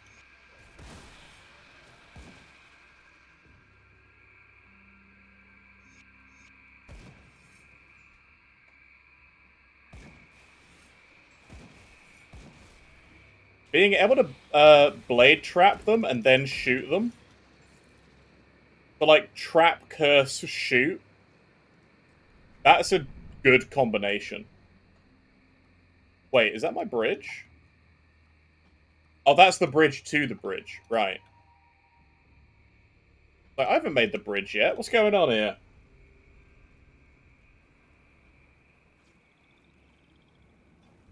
Admittedly, same energy problem, but it feels stronger.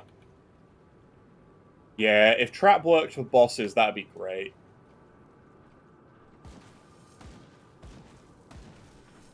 But it is the thing that every gun build needs, and that's to stay at range. But then again, we still have lots of defenses and regen.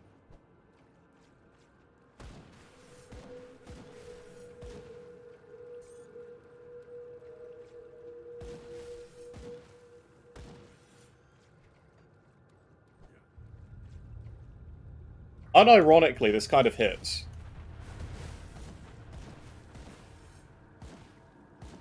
Also, the green burst is almost as satisfying as the green ring of steel. I don't know. I still don't know how all of these would function at endgame.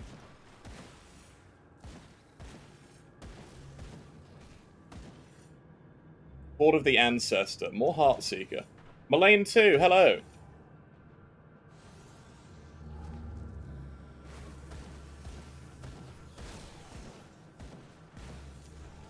Endgame Duel will definitely wins because there's way more passives for it. This is doing work, though, because you still have the freeze chance. That it does. It has a little dash jump. They added it in this 1.2 patch. With a Wayward Souls and the Mediator. Nice. Nothing else too much, really. More attack speed would be good. The first version looked like Super Mario. Yeah, it was like a big jump. The dash looks... It feels like it's always been there, which is funny.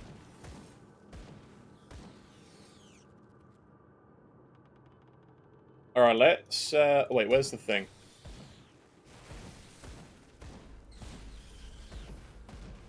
It has a small cooldown. It's like 3 to 6 seconds or something. 3 seconds. Hang on, that says level 1. Current level 1. Interesting. We might be able to level it up in the expansion.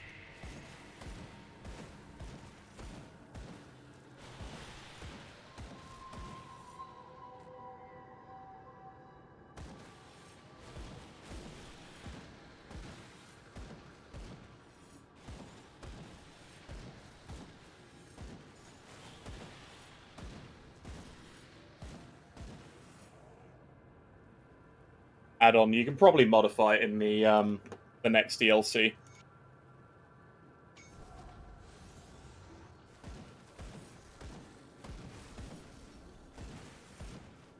I haven't seen it go through enemies yet.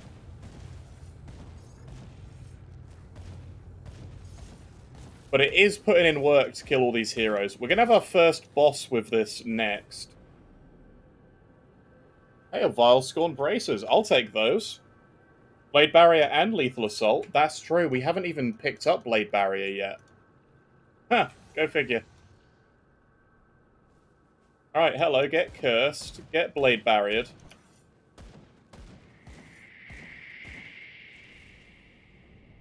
That hurt.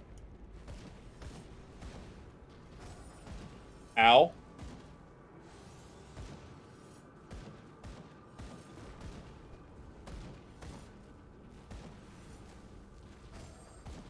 Yeah, I wouldn't want to fight him in melee.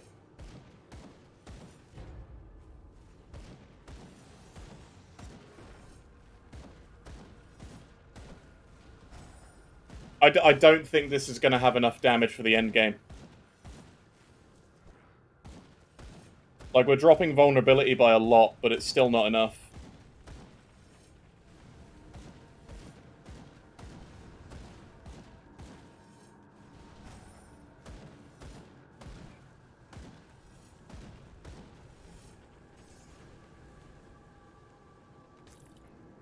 That is true. His range attack does do more than his melee. Also, Devastating Shambler's Heart of Clout.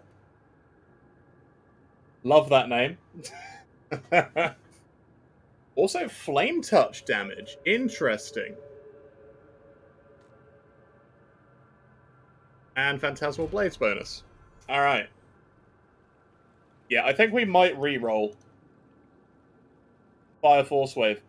Yeah, Fire Force Wave. That does sound good.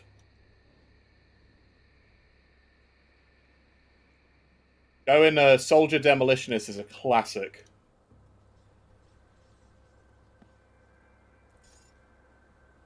Alright. This... The thing is, this is very tanky. But it doesn't feel like the damage is going to be there on any path. Even dual wielding. I feel like if you maxed out everything, it's still going to do less damage than other builds that are tankier. So it's a good experiment. Thematically, it's really cool.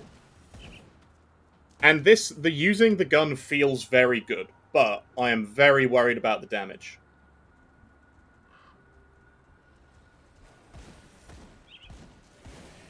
Also, the percent pass-through is not really working. That is true. We did have very low point investment in the auto-attack line. The issue with that I find normally is if I don't have an auto-attack replacer, it is harder to scale the damage than when you do.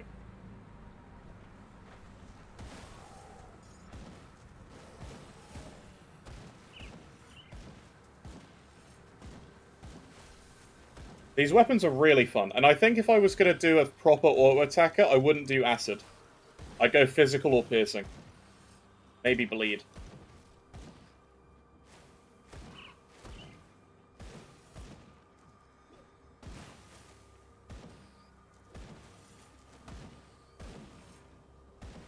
Yeah. Don't get me wrong, Blood of Dreeg and Pneumatic Burst at the same time, that is amazing. And I think something that could potentially be done is instead of attacking with stuff in the Nightblade tree, you could go down the full Dreeg eye line. At that point, you have all of the damage bonus from, like, Merciless Repertoire. You got all the passives here. And you do still have Blade Trap, but with Evil Eye, it's a little bit more difficult, because you want more up-close damage. Alright. So we have the good news of this guy hasn't died. He's actually survived our trip to Elite so far, and done totems that the previous one died to. And we've also got a few more blueprints out of it. The bad news is I am not trusting of how far we can take him into like hardcore higher tier levels. Because the damage really started to... The play style of Ring of Steel, I'll keep you steady. that was the downfall of it. It started to be a bit painful to play. But the damage was there.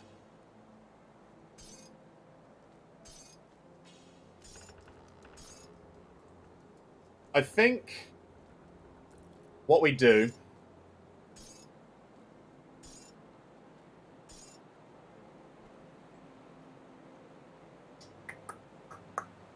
I'm going to stick the relics. We'll stick the relics away.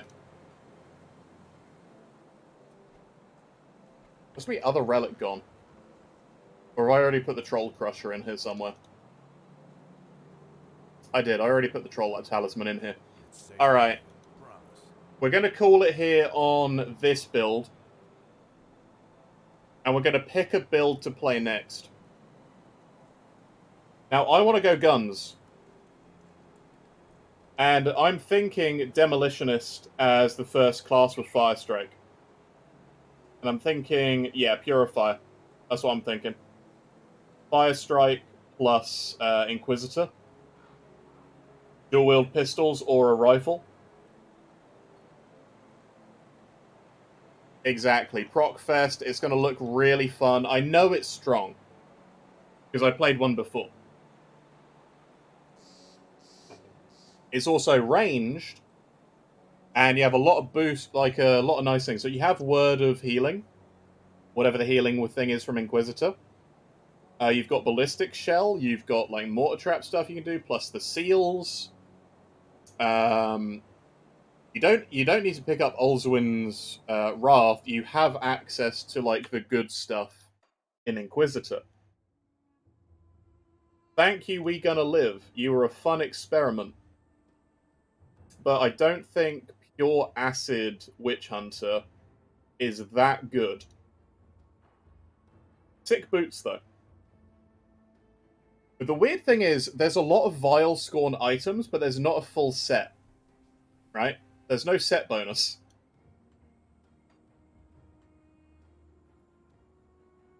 So, we're going to be doing a Purifier, then.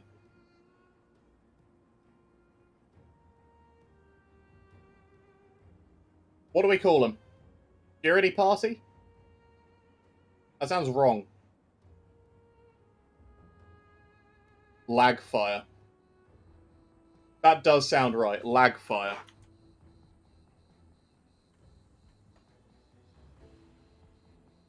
Hello, Lagfire. Now, the big question is, do we start Inquisitor with Stormbox? Or do we start the best way? Still drawing. Still drawing. You. He's... With Demolitionist. So I think going demo first, picking up a two-handed You're not rifle. looking too bad. The bodies of the dead are That's what I'm rising again thinking. in some Pure Elemental horrible View, would a life. Mage Hunter be worse than a Corpses, Purifier? you will need to fight your way through lower.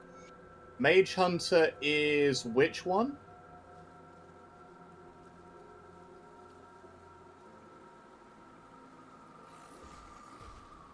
Arcanist and Inquisitor. I think Mage Hunters have a higher end of stuff they can potentially do. Because they have, obviously, the Arcanist and Inquisitor, all the passives are really good. But, yeah, like he says, no auto-attack replacer. We need a gun. Oh, we've got a Searing Ember. That's a good start. There is the Runebinder crossbow. That is true.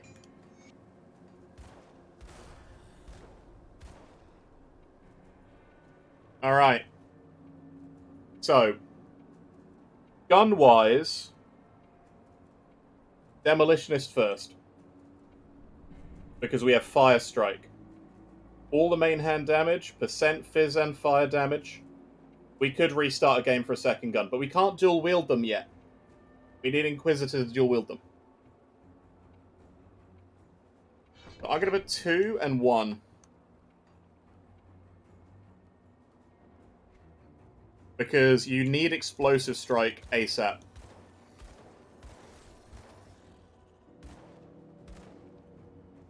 The only thing that I don't like when I do ranged builds is that there's no like specific devotions for it. Like if you do range, you have the Hydra, and that's about it. There's no dual wielding, so you can't do specifically like pistols. You can't do specifically rifles. But the Hydra is a great devotion. I much prefer it when I'm doing a rifle build with Garmin Inquisitor. That is a fun build, lightning based.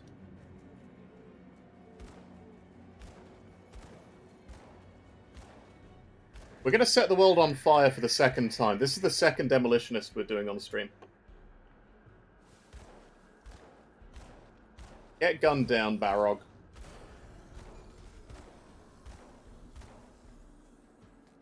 Superior Arm of the Void. That is a good arm. I'm going to go 1 and 2.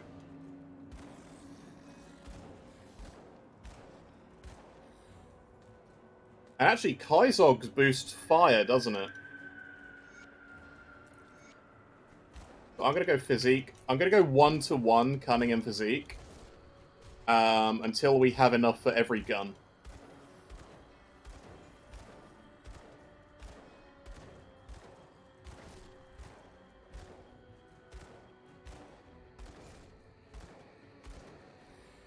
And once we hit 5, I'm going to stick a Searing Ember on the gun.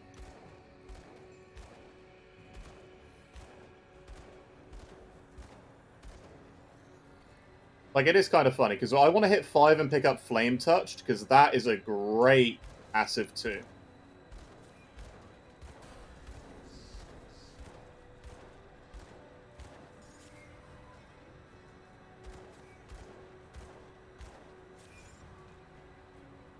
I'm going to go 1, and I'm going to go 1 and 1. I'm going to go 1, 1, 1.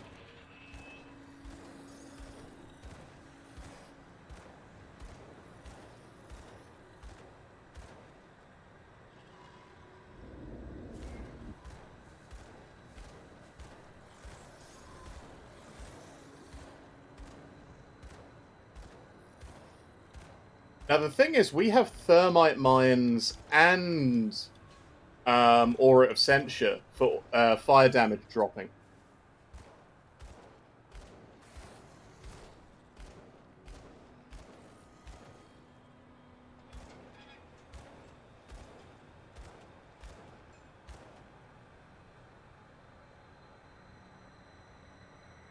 So there's a lot of damage reduction which we can potentially do. Elemental resist reduction on enemies, even.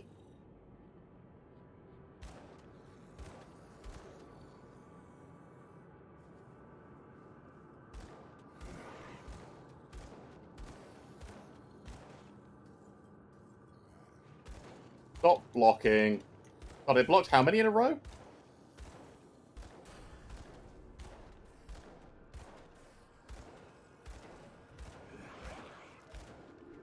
That's 5, so 1, 1, and 1. Throw that on the gun.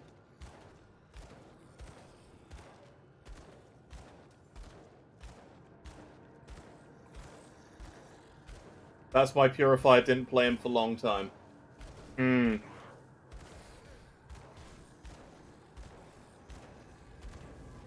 That's the thing, you need to get to 10.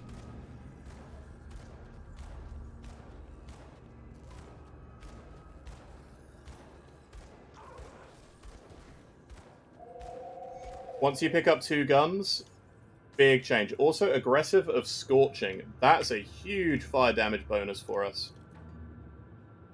That'll get us to a good place real quick. We also do have a second gun.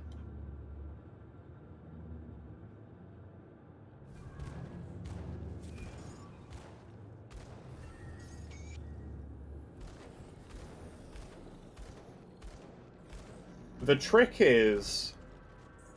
Well, there are 2 tricks when you do any sort of ranged Purifier build, in my opinion. Because you're just auto-attacking, you want to make sure you have Pierce as soon as possible. So now we have 4 in both, which I am happy to keep. We're going to go up to Explosive Strike. Because that is what I think we need to actually start doing AoE.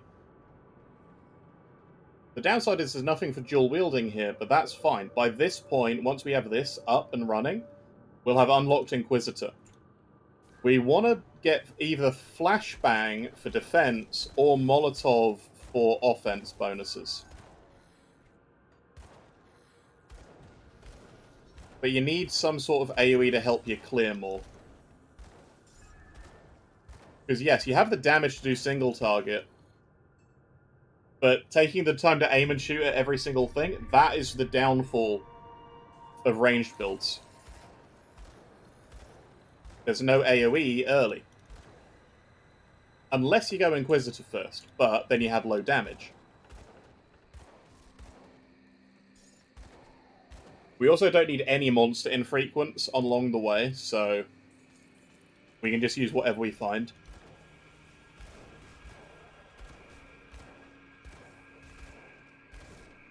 The thing is, we're going pretty much pure fire.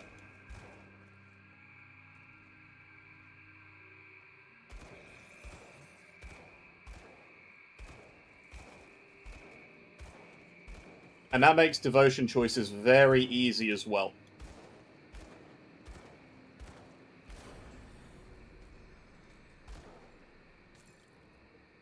Insulating quilted armor, that's pretty good. Lots of fire res. Going 3.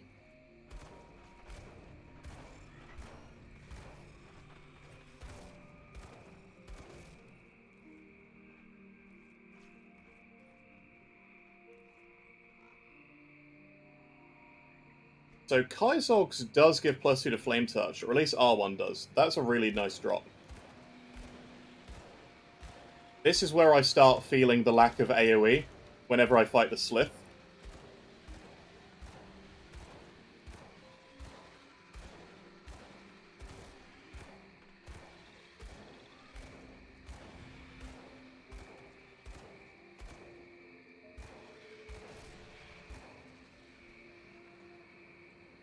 We want to find the Slith Cave over here.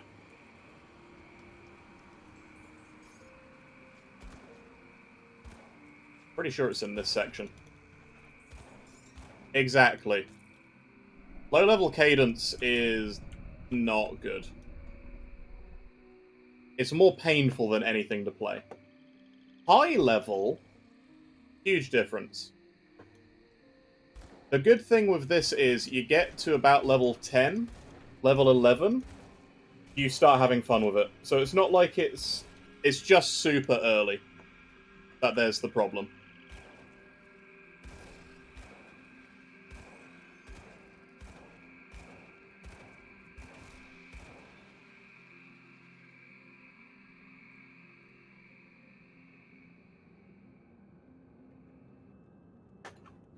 Also, bear with me for 1 second.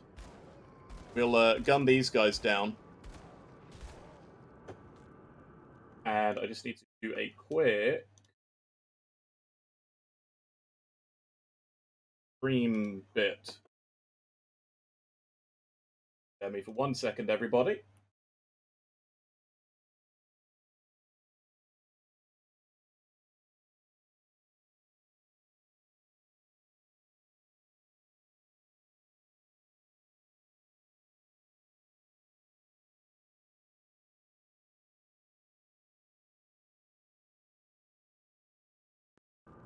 The worst beginner skill is absolutely Panetti. Panetti doesn't really have a redeeming quality to it, in my opinion. It's amazing late for clear. Anything else, don't bother with Panetti. Alright, we've got a little bit of AoE, and we've picked up Vindictive Flame.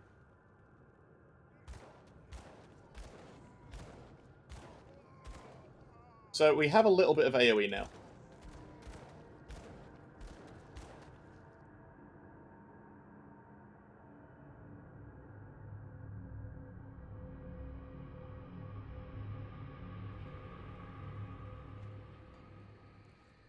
Thing is, you can scale the damage really well with these. This is actually about as far as you need to go early. You want to pick up Static Strike and probably Brimstone late. Especially Brimstone because of the fragments. But everything like you want out of Demolitionist is really early. Like a Vindictive Flame, Flashbang. Obviously, you want to pick up Temper for sure. Temper is great.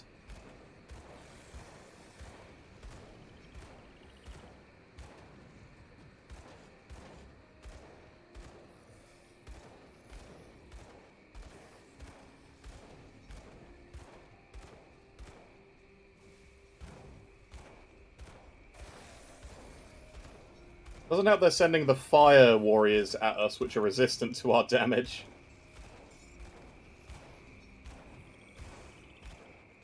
The thing is, you don't have to go gun with this. You can go melee Demolitionist. If you mix Demo with Oathkeeper, it actually slaps. I can't remember what that's called, actually. What is Demolitionist Oathkeeper? Shieldbreaker?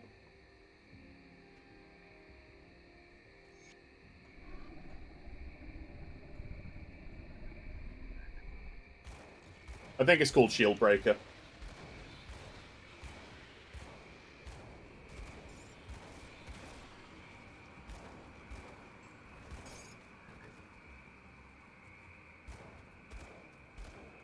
The nice thing is, because we've got two guns, we can use... It is Shieldbreaker, thank you. We can use two types of ammo.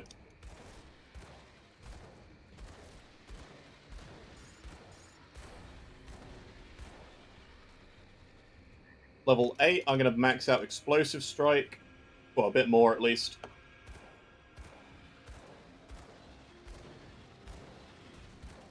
Because now one shot into a group is going to burn most of them down.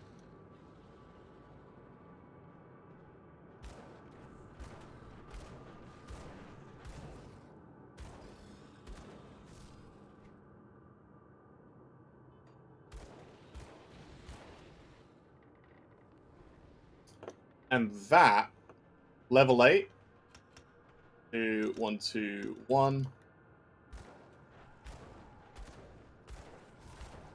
You have enough single target and area damage. Ooh. I know this is a bad idea, but why not?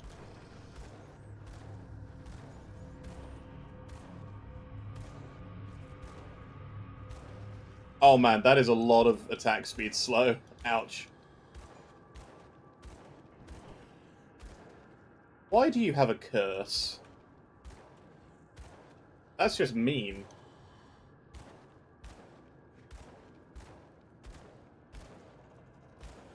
What you got? Oh, a hand blunderbuss. Rune carved. That's worth it.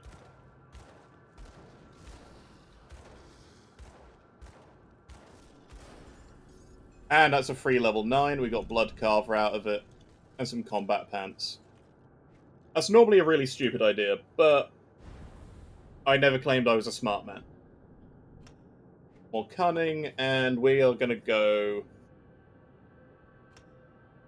1 and 1. And I think we're going to pick up Flashbang.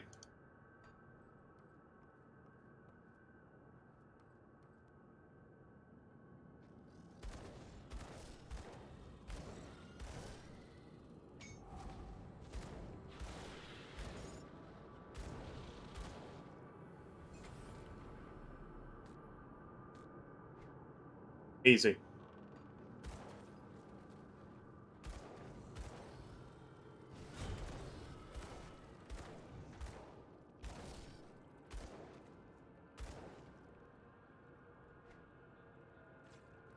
Alright, how much damage do we lose if we go switch to this? Quite a bit. Okay.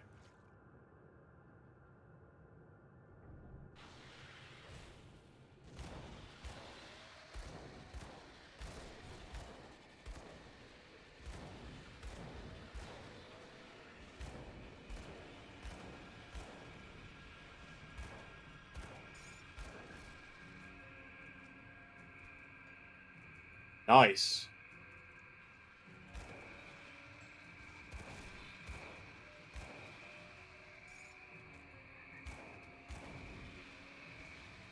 That's 2 totems we've done now.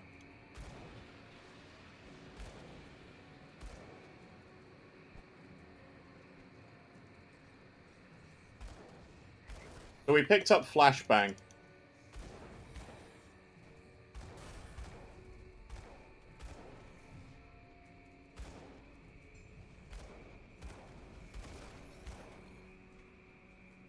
And this is where we pick up Inquisitor. And literally, I'm going to max out ranged expertise. And we're going to dual wield guns.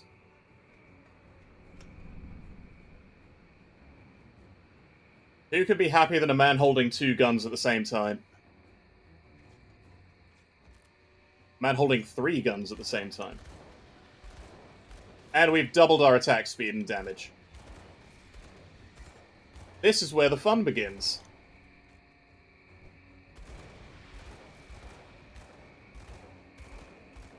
And you can immediately see the difference as soon as you start dual wielding, can't you?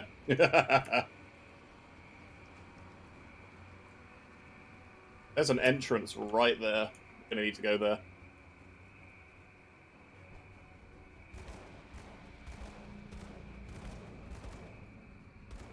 Already does more damage than the acid, dude. Oh, man. It feels like it, but that's just because of the enemies being low level. Is this Rot Gut?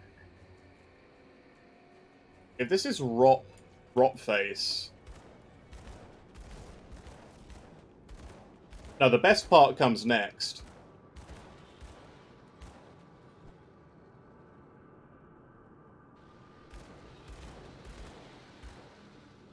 Purifier does, because the more guns, like the good guns you get to unlock... Honestly, yeah, it just scales really well. Every devotion point is really good too. Hey, Shoulders of Readiness. Speaking of devotion points, the first thing we're going to do is I'm tempted to take the turtle. But we need fire. And most fire is down here and to the side. Taking this meteor shower is hella cool. So that is 8 red and 15 green. Getting the mage for Fisher is also great. The Phoenix is Burn and Aether, Annihilation Relic. Here's the thing, we can start with the Fiend and pick up Flame Torrent. Or we can pick up Aether Fire. All of the fire stuff is this side. We literally want green. We want green, green, green, green. Unfortunately, one of the best things to do is actually pick up Twin Fangs. Which, again, isn't a problem, because Twin Fangs is amazing. The only issue is it's Vitality and Bleeding, and we don't really do any Vitality or Bleeding damage with this build. So I'm considering going the Fiend and picking up Flame Torrent first. We're going to do that. Scale the damage straight off the bat. Turtle is normally what you should go. Because Turtle is a really healthy thing. Gives you that big damage shield.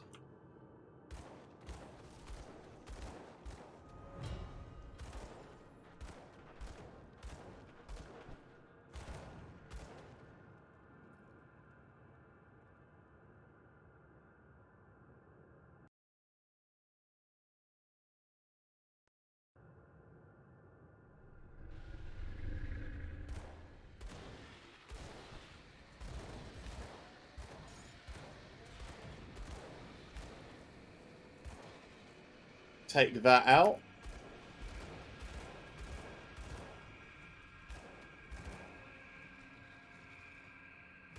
We didn't kill Vilioth. Not Vilioth, the other one. Whatever his face is down there.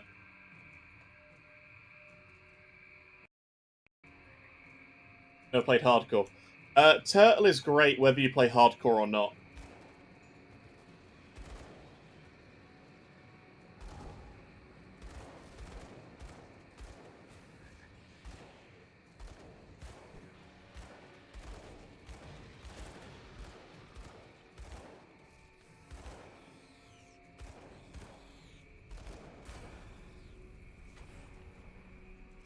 Nice. Ellie, burn, everything you could want. +2 to Word of Pain. That might be worth picking up. +2 to Explosive Strike Boots. Ring of Steel Pants. Actually, that gives more offensive ability, which would mean more crits. And more Inquisitor. I'm going to go 2 points and 1 in ranged expertise. 2 points, 1 ranged expertise. 1 point, 1 point, and then we're going to pick up bursting rounds and max out bursting rounds.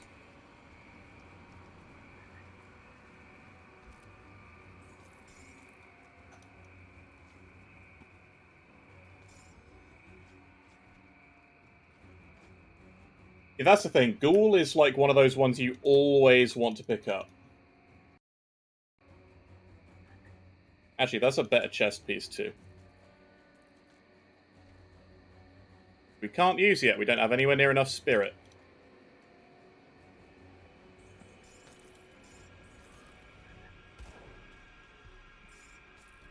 Free scrap. How much scrap we got? We just got 5.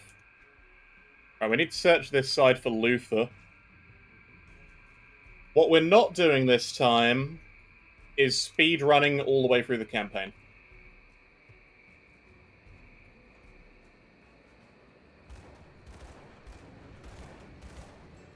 Because I think speed blitzing through as a purifier is probably a bad idea.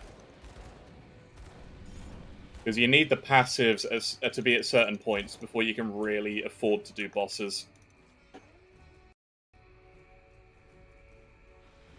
Go Behemoth instead. That is true. We would have a lot of regen as a purifier now.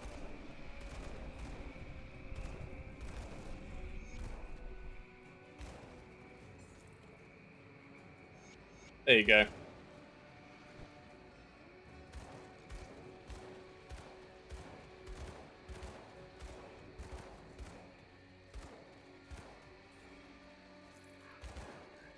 God, I do love gun builds. And it's only going to get sillier and sillier as we progress. That I promise.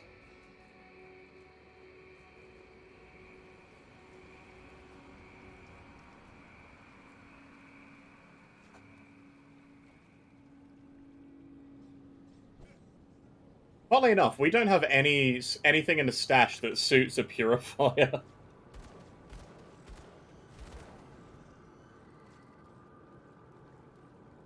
There's just something cool about using 2 guns at the same time.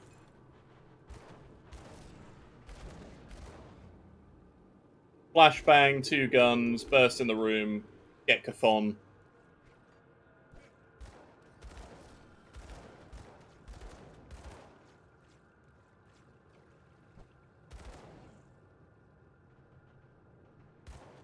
Oh yeah, proc frequency is nuts.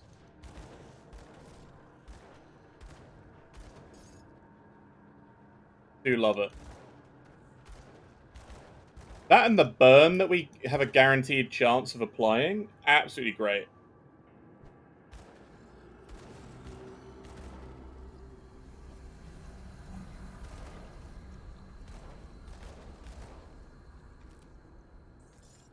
The only thing is we want to get good guns as we go.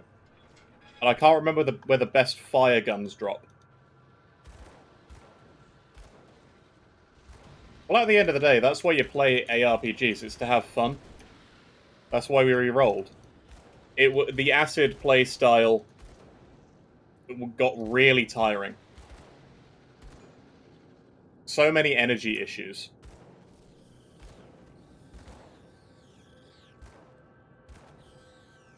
I don't think this has any energy problems. I can't imagine it would, because we're basically auto-attacking.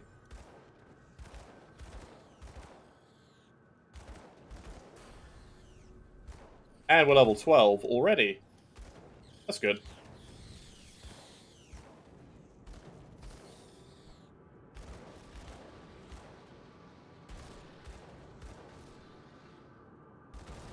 It does put in the work.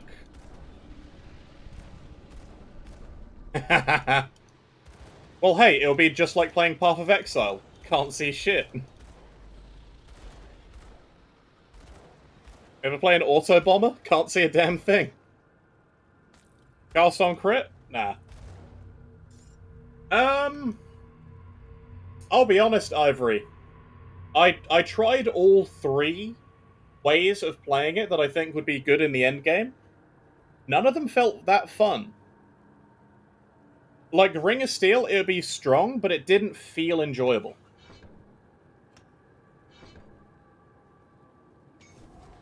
So we switched over to a Purifier.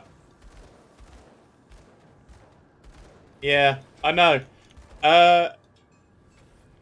Exactly. At the end of the day, playing and having fun is always better than, you know, trying to force something to work. Aether damage, lightning, tether. More damage in the offhand. Exactly. It looked really cool. And that was what kept me going for a bit. But it immediately stopped doing damage once we got to Elite.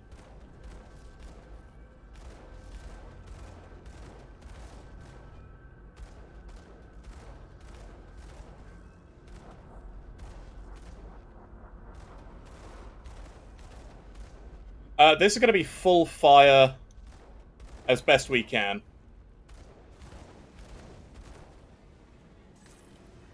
Oh, Incorruptible Shambler's Heart. Oh, that's got a lot of fire damage to it. That'll help.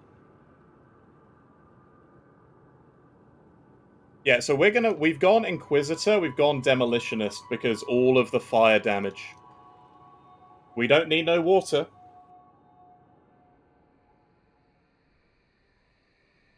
And the thing is, because you've got so many procs, you can do so... you can't see a damn thing, you got so many procs going off. Oh, more Infantry Greaves. Nice. Oh, hello,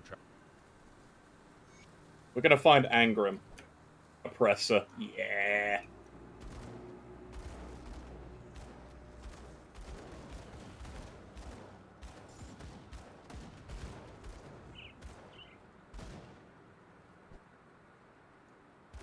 Walk through the door.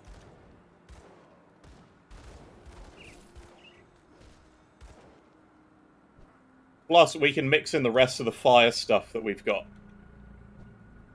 But we're maxing the passives straight off the bat. I wonder if I go down there, they drop me the Chthon guns. That'd be a lot of chaos damage early. Purify Proc Fiesta is a treat if nobody has experienced it before. Oh, that's a boss. And you've got a rifle. Give me a gun. Harnessed shotgun, combat pants of attack, and thorns. No pistols. Rip.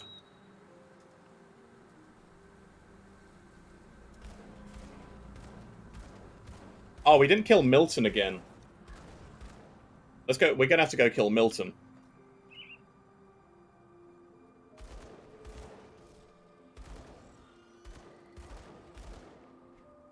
I want to get the burial cave. Be an entrance. There we are.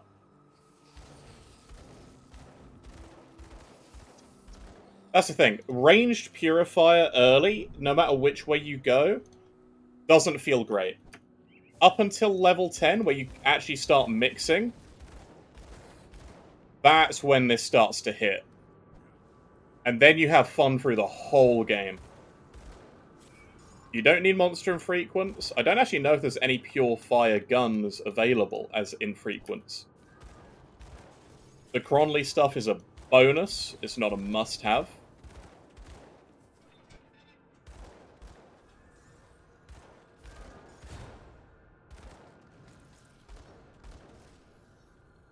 More fire. Yes, please.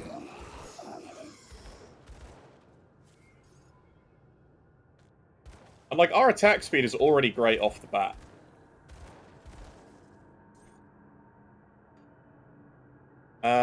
I did pick this up already, haven't I? I have not. Oh, yes, please. Give me the chest piece, which gives me more fire and burn damage.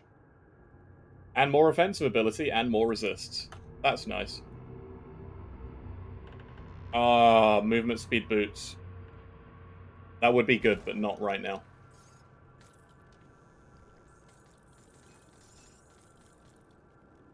And his wall, Bestial Rage.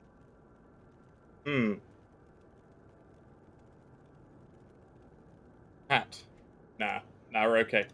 Right, we have now... We're going to max out Bursting Round. We're maxing out Bursting Round and Ranged Expertise. Then we're going to max out these three. This is our trifecta. These 5 skills are getting all the points.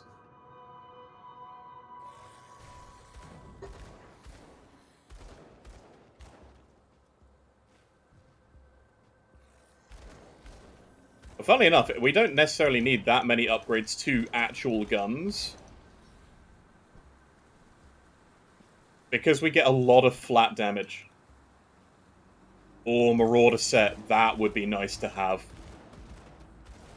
See, now we have a big double shot that goes through and explodes on enemies.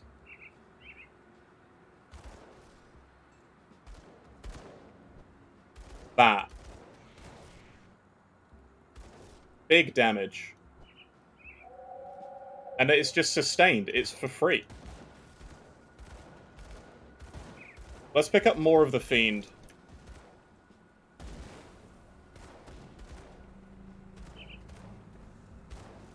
I can't stop shooting. It's too damn fun. More Spirit and more Chaos Res.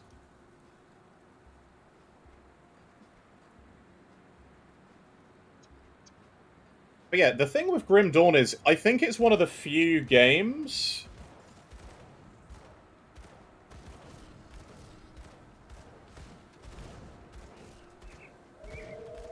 Like, it's one of the few games I think I like ranged combat in. I'm personally not a huge fan of playing ranged builds, like archers and stuff. Not a huge fan. Grim Dawn, completely different story. Everything feels great.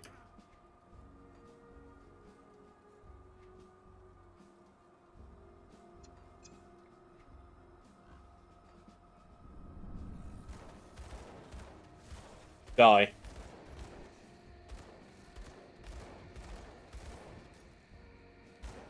Please stop freezing me. That's very mean.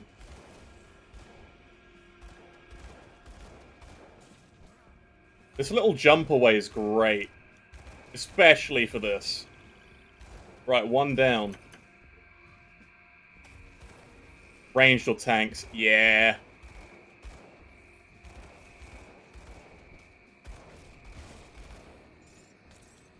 Oh, and a Tainted Brain Matter. The game wants us to play ranged. that's a strong one. That is true. Ranged tanks are fun. You end up quite tanky as a purifier as well.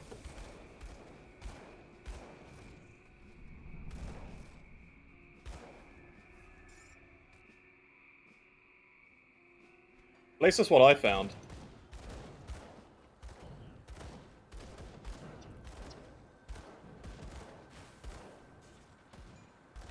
Excellent. Okay. Bear with me for 1 second, guys.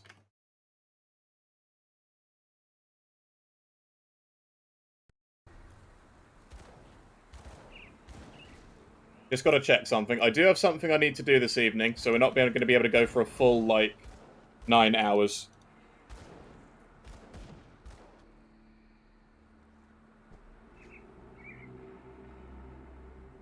Oh, I have been pinged. In news?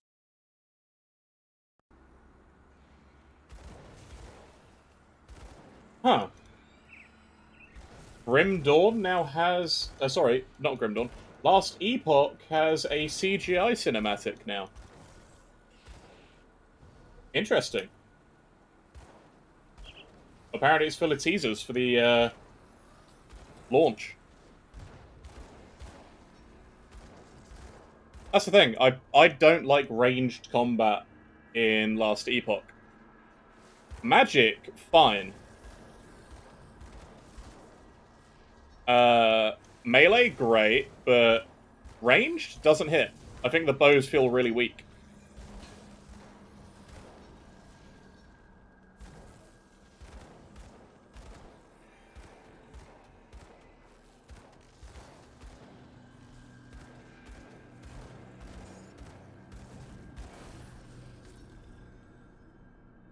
Nice. Let's go get Dorini's key.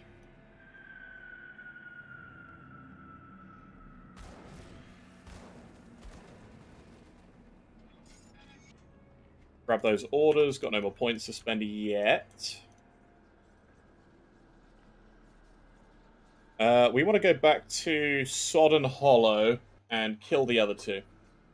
Last Epoch, no. The massive passive tree is Path of Exile. Last Epoch is... It's a small team, like Grim Dawn. Last Epoch, I actually really enjoy. I got really salty, so I'm waiting for the launch, because there was a map bug which absolutely killed my new favorite build. It's a new-ish, old-school style ARPG. So some of the abilities feel very classic. Obviously, you've got spin to win, as all ARPGs have. What I really like, their summoners are really good. There are two. You've got your Necromancer, who is classic. Skeletons there feel great to play. Also, damn, we do have the damage. Is that the... Oh, a Defenders of Devil Crossing. That's a shield. Darn. Nice shield, though.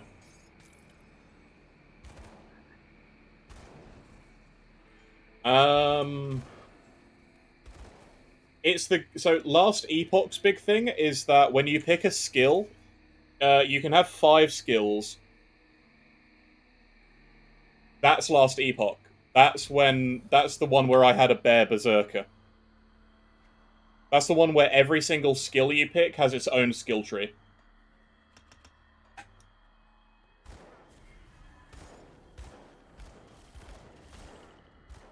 Every shot is now fire. Oh, hi, Milton.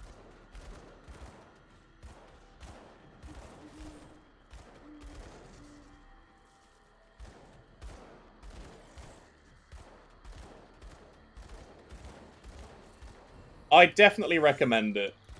The release date for it is in January. I think it's in February now. I'm not 100% sure. Let me have a quick check. I'd recommend probably picking it up on launch. I hate to say that, because I want to show those devs so much love. It's got multiplayer. The thing is, they need to fix some of those bugs. Because if you play a really cool build and then run into the same thing which I did, it'll put you off the game. Because it put me off the game, and I sank hundreds of hours onto it. I put like 2 months worth of Last Epoch streams up, and the build which I had, most fun I have ever had in Last Epoch. And that's saying something, because I had a lot of very good builds. What killed it was in one of the maps, basically the build was I run as a bear on all fours. So if I'm running like this, a big lightning storm is hitting everything around me, multiple times a second, and doing a ton of damage. I'm mobile, I'm fast, I have damage, and it's like everything I could want in a build. The only problem was in a one boss arena, say it's here, it's like trying to run into, like, the tent. I can't move into it. What do you want?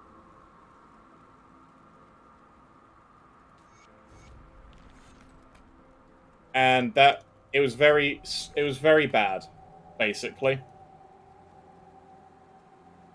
I got incredibly salty because I spent ages making that build and getting it to that point. And one problem basically crippled the build. I could not whatsoever get past a single boss, because the entire boss arena had that issue. So I had to basically go, okay, I need to restart. I did not want to play any other build, and I put the game down. And I haven't played it since that, unfortunately. And that's not to say it's a bad game. The game itself is actually amazing. I will wholeheartedly recommend it. I still give it a 9 out of 10. I am personally just discouraged until that is fixed, because I want to play that build more. Because I've done the endgame content, I've done everything that the game actually has to offer. I'm not one of the people who wants to push what they have as their endgame, which is corruption. Some people push it to ludicrous degrees, because technically it's an infinitely scaling endgame. It's really good. And it's got everything in the game that you could want to play already. It's not so much my damage didn't reach the boss, it's that my build relies on being mobile to actually do its damage. So if I'm... say I'm auto-attacking here. Imagine doing this, but none of the shots are hitting the boss. The lightning storm was not triggering at all. And that was the downside. So literally all of my damage, I couldn't do any of it. It's not that it didn't reach the boss. It was that the actual damage was not working because my movement skill wasn't working. And I based my entire build around it. And it wasn't working because it wasn't supposed to. It wasn't working because of a known issue with boss arenas. So then they know they're going to fix it. Once that's fixed, I am going to go back and I'm going to play that build again, because it was so fun. And it was really strong. I'm talking that build could do all content if that worked. That's how strong I know that build is.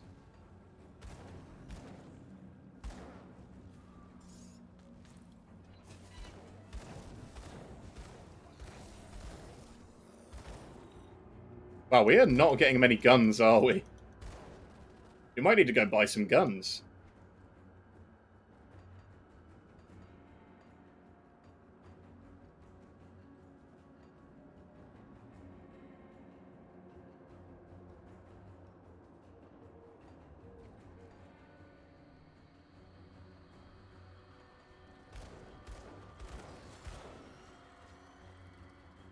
Uberpo teleport nuke whole screen builds. Sort of, except... Yeah, imagine like one of those, but your teleport stops working. Your whole build shuts down. Because I based everything around it. And all of my gear was based around it. Because the way it worked was, The charge cast a spell, and being a bear gave that spell damage. Oh, we can pick up the fabric. Awesome.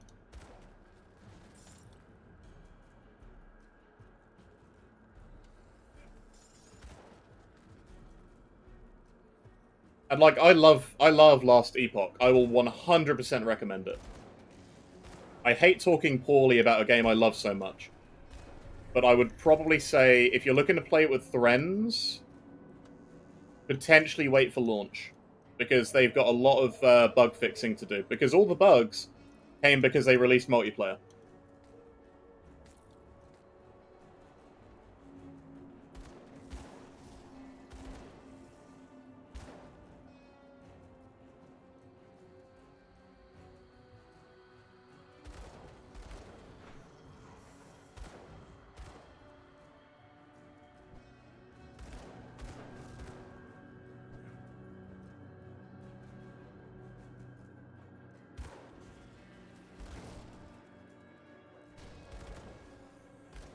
Okay, so you may... The issue is, when they released multiplayer, they actually did change... like, some of the arenas to work with it, which then led to the issues like what I had. So until they resolve some of those issues... that's why I'd say hold off. I would definitely recommend picking it up and playing it, though. I'm not going to say don't buy it. I'm not going to say that at all, because it's a great game. Full campaign is there. Well, it's missing the last act, which, you know, if you've played Path of Exile, pretty much the entire game wasn't there for the longest time. So it wouldn't be a problem. And it's coming out in, like, next year. The classes are fun. 2 of them are unfinished. And it's only 1 mastery that they're missing each. And that is the Necro class and the Rogue.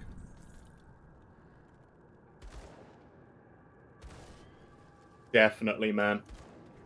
Definitely recommend it. I mean, who knows? I might go back and play some more once... I'll definitely go back and play some more once it launches. I don't have any more devotion points yet. We are slacking on devotion.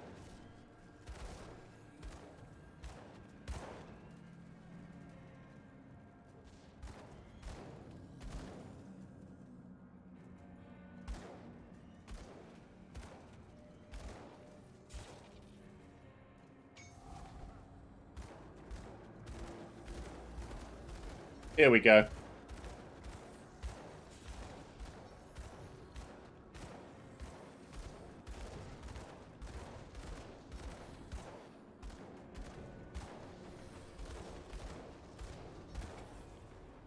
Fantastic. Okay, more Fiend. And then we can pick up Flame Torrent on attack. That's going to be juicy.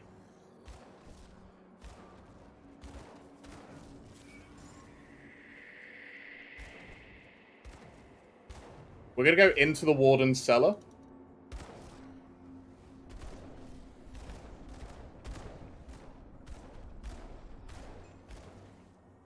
Also, dang, we just did 500 damage on an explosion.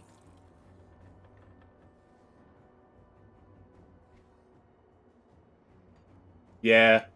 So I like camera rotation because obviously in that scenario where we're looking at stairs, I should have rotated it to be able to see down them. But yeah, I like rotating the camera to see north, like here. I'm going to be going upwards, so I'll move the camera like this.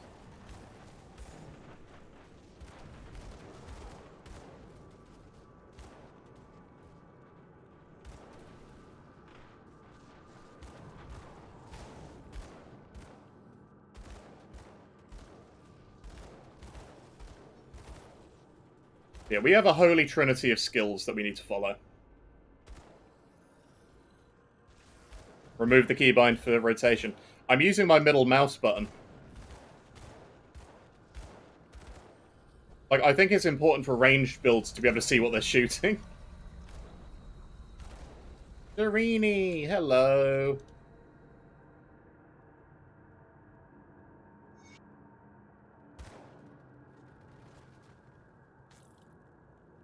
We've rescued a lot of people already. We're going to get the Rift Gate inside the Warden's place. And then we're going to go down. We're going to hand a bunch of these quests in. And we'll do the Slith quest. Fixed isometric. Yeah. I actually prefer games now where you can rotate the camera. I would like it if there was an option. A fixed option, that is. For both.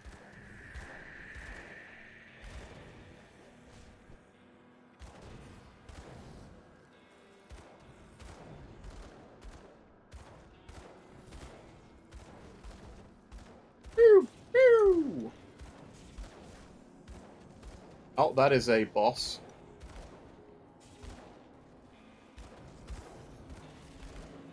And he got wrecked. Infantry breaches.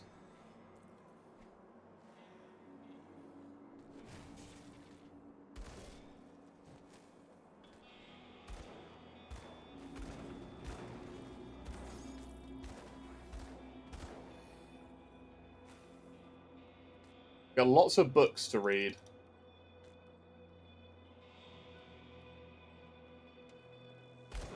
Use the isometric in WoW. Oh, blimey. See, I don't mind isometric. I used to really like a lot of isometric games, but I like being able to see where I'm going.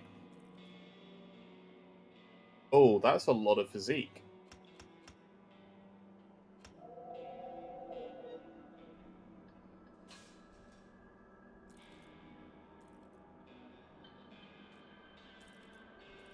And we've got so many notes to read. Almost got us a level.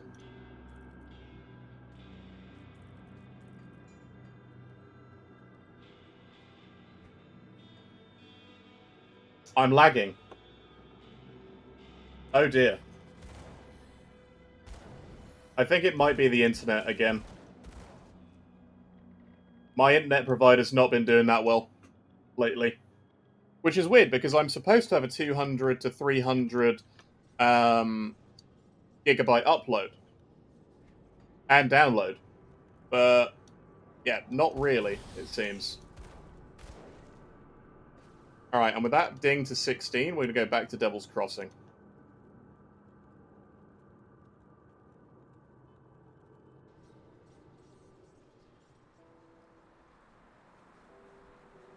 Memory-eating monster. Yeah, it would be. Welcome to Rift. You don't remember Here you go. 10. We're going to max out ranged expertise. Lots of bonus LE damage and attack speed. Well, since I'm Here you go. Have some scrap. We're going to deal with the Slith.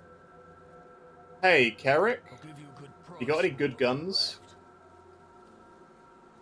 1 fire gun. 4 damage a second on our offhand. What about you?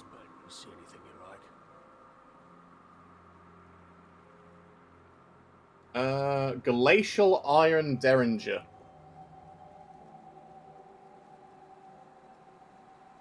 8 tabs, 15 gigs of RAM. That can't be right. That's not okay. Oh, dang. That's real bad.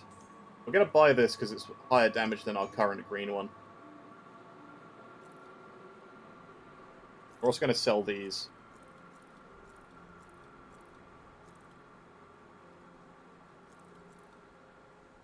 See you around.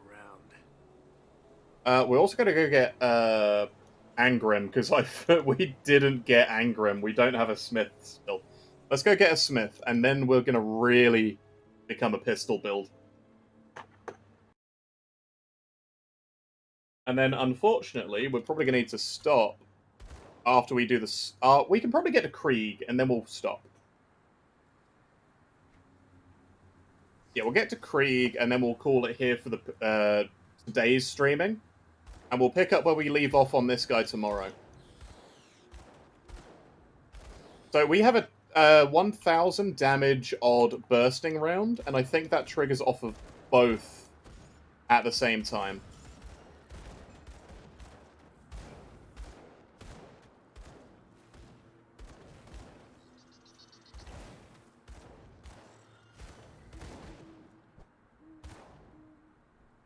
Demo pistol is so much better than Inquisitor. Yeah, so I like going into Inquisitor for the higher elemental and attack speed and the bursting rounds early. Because when you get both up, Move along now. I mean, they're both decent. But yeah, you are right. Demo pistol is better because you have the guaranteed burn.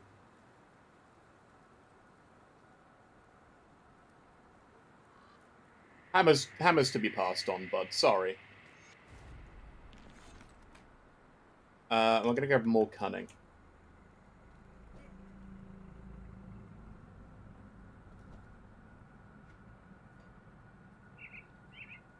Yeah, Demo Pistol... The thing is, if you go deep into Fire Strike and Explosive Strike, absolutely.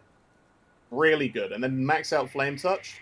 We're going to max out these, and then we're maxing out these. There's not really a problem with it doing either. I just like having all of these done, and then that's all I need to put into here.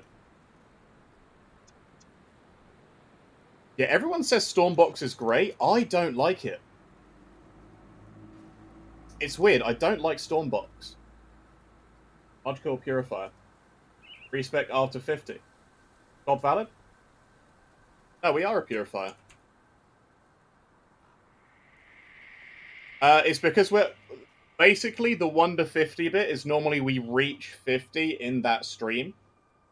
It was a previous character which, unfortunately, was not as fun.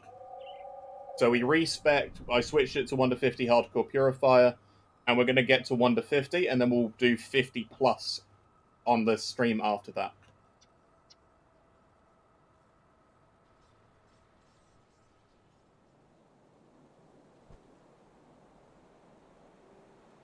Alright, let's go deal with the Slith. And then once we deal with Slith, we will buy some stuff at our smith.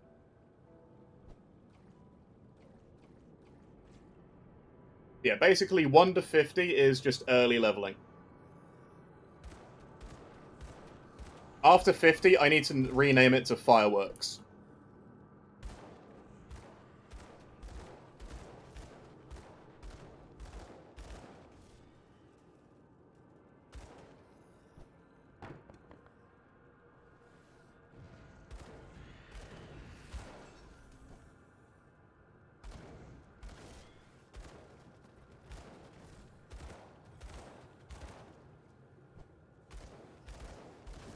Sardon, the same on Hardcore. Hardcore, the shared stash is not operational. So your Hardcore shared stash is the same as your other Hardcore shared stashes. It's not the same as the Softcore stash. You can't share items between Softcore and Hardcore. Which means you can't grind out the best sets to then give to a Hardcore character to easily do everything with. No easy ways out.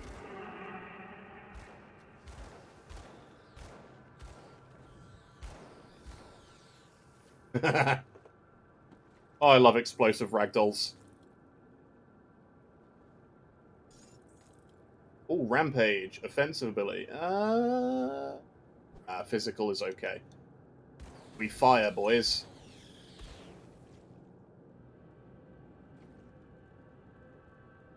In between your hardcore characters, you don't share shared item stash.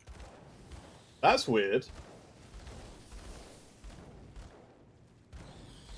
Devil Song after Lord Karen would be a dream. I could be a dream. I could be a dream. Oh, Ecto. Not that we really need it. The only weapons I'm showing are specials, double rares, and guns.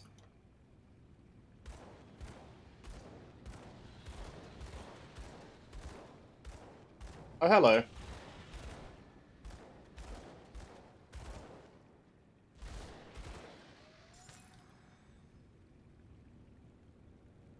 Backup character, no items in the stash.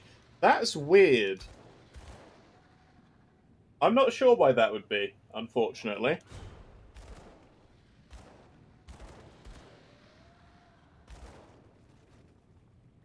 Is one veteran? I think veteran does share the same stash, doesn't it?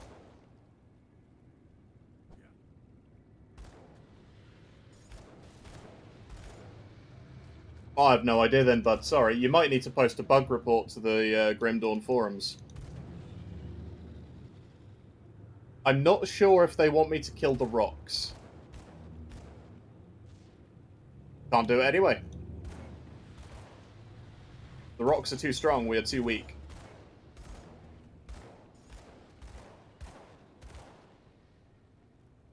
Hey, free Slith necklaces. Meteor procs, yeah. I'm looking forward to meteors. But we'll make do with Flame Torrent. Hi, Viloth.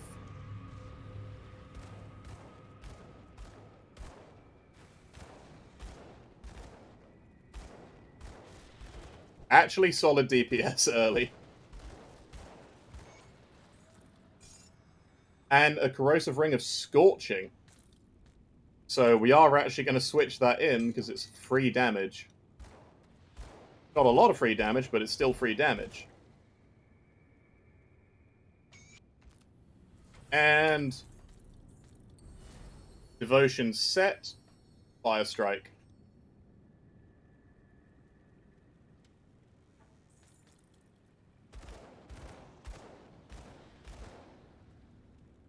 So that actually gives us a bit of a fire protection for things around us. Which ain't bad.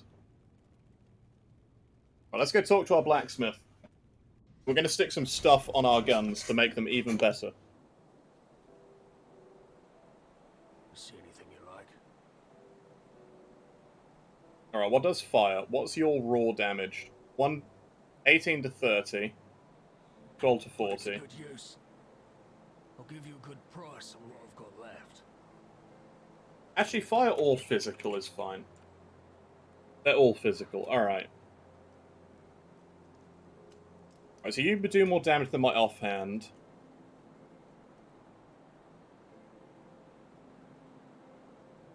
Alright, that does the most offhand damage. What about these? Iron well spent. That is true. Attack speed does beat everything right now because of the procs.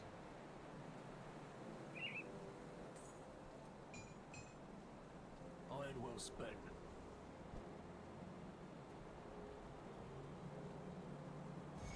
Thanks, Duncan. I would like... Oh, they're all level 20. Oh, no. By the icon showing on the stash. Ah. Yeah, no worries, bud. If that happens, it happens a lot.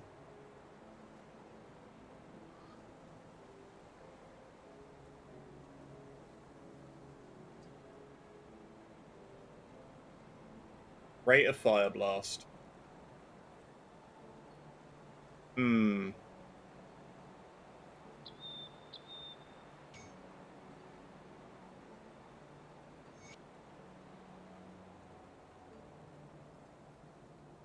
But also, more burn damage and fire damage to our gun. Hey, don't get killed out there. Single carrot icon shown next to stash tab, not the current one. Ah!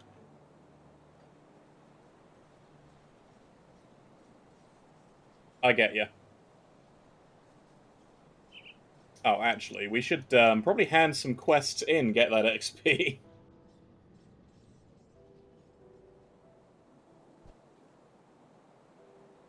Any luck? Well, There you go. Thanks for the inventory slots. I needed those. Bro, I'll hand the thing in to John. Good, you're back. One of you. That's good work. There have been warden. We'll end the Warden's life. Don't you worry, bud. According to the character status, says shared and dying in hardcore. Yeah, that's not a good thing.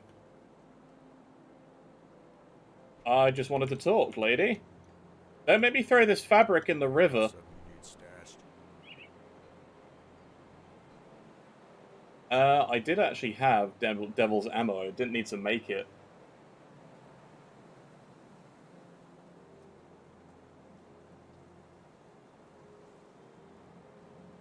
Hmm.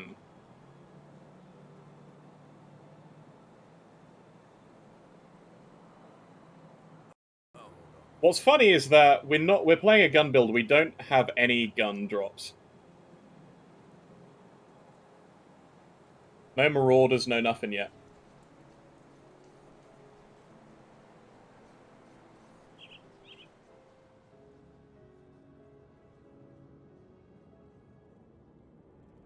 Murphy hates guns. Hmm.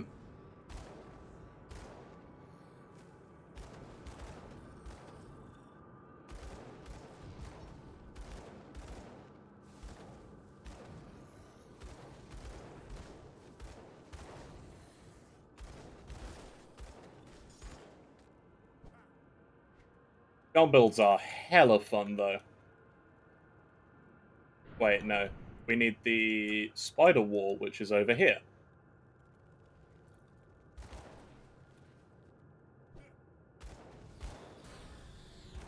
Level 17, perfect.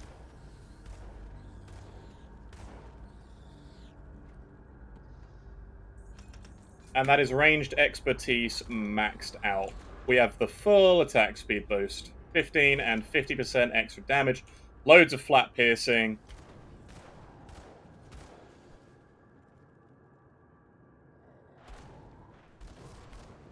Michael Bay's hero. Mm-hmm. Lightning bolt proc. Ooh, okay.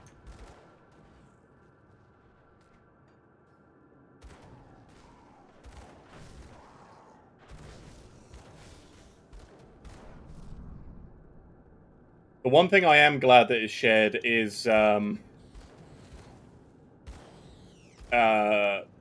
recipes. That would suck if that wasn't shared.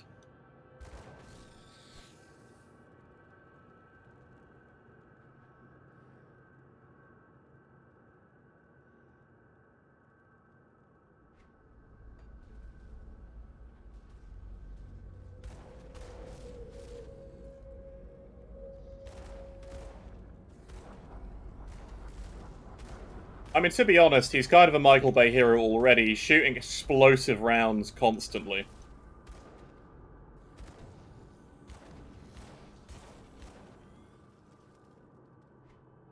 We should probably pick up Healing Word, which is there, Word of Renewal, because that is a very good skill, especially because it's now less damage for 60 seconds.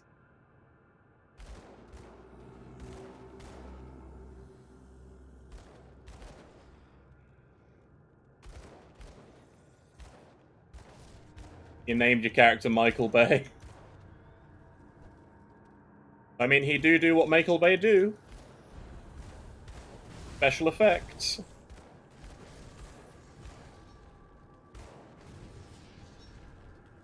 Boom. Alright, I would like to go and do... I want this totem.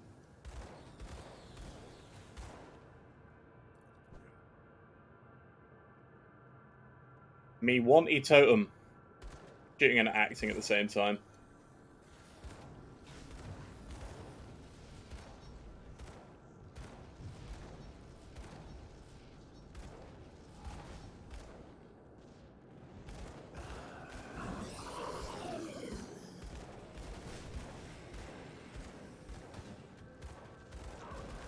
I'm not backed into a corner, you're backed into the corner.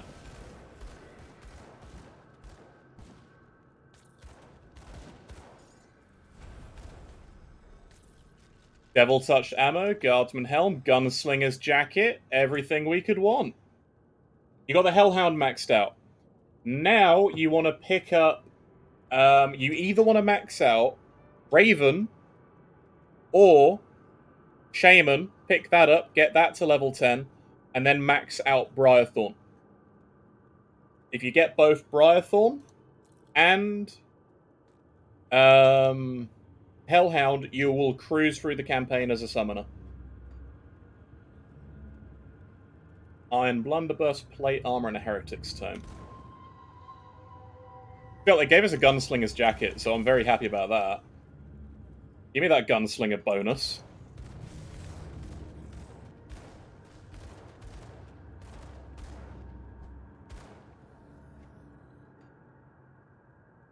Any early gear. Anything with +2 to Hellhound, or +2 to Briarthorn, or +2 to Familiar on. If you get more than 2 pieces, it's best to max out whatever pet that is.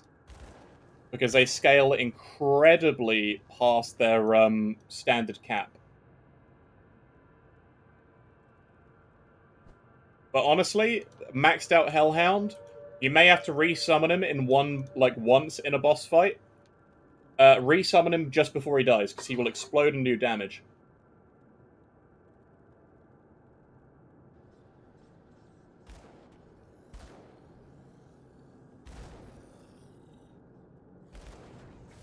I don't want to set the world on fire.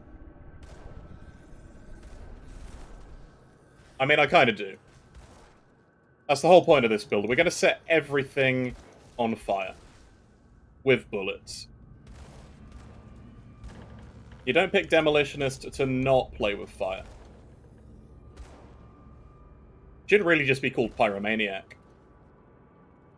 But yeah, there's no early gear that I would recommend with Vu. You want to get the Vitality and Chaos Resistance.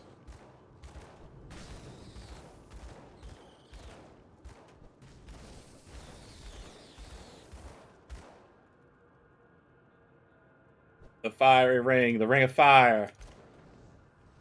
It's a ring that's on fire.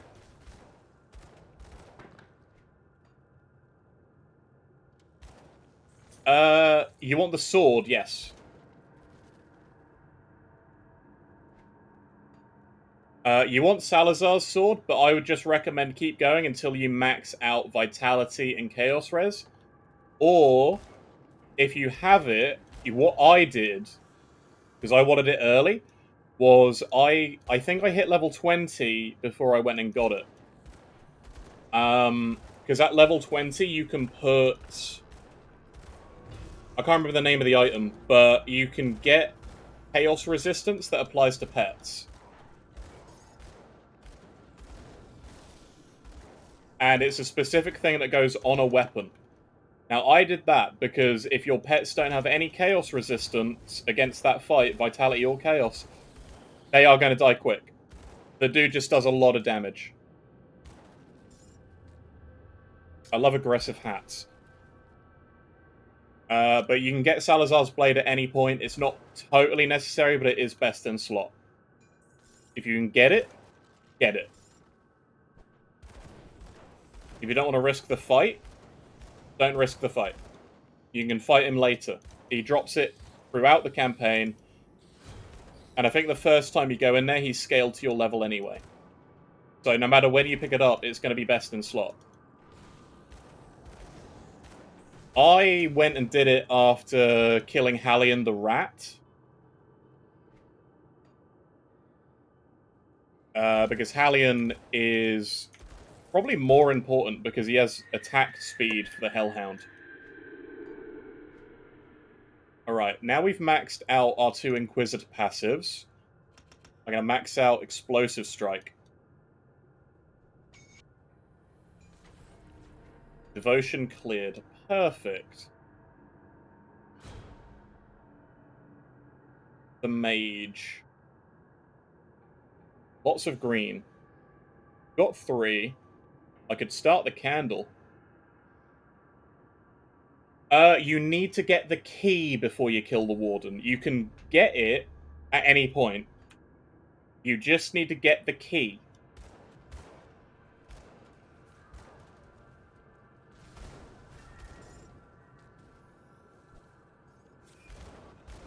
If you have the key, you can go in there at any point.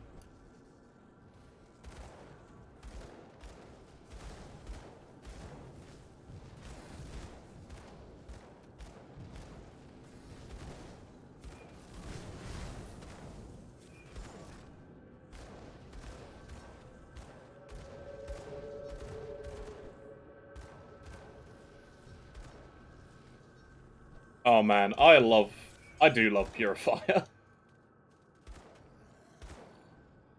It's very explosive, and it does everything that you could want.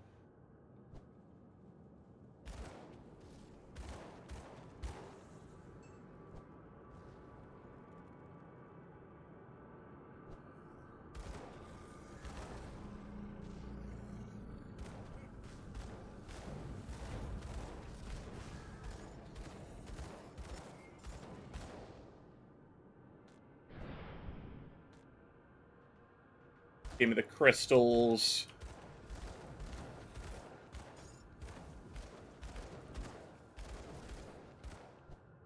Very nice.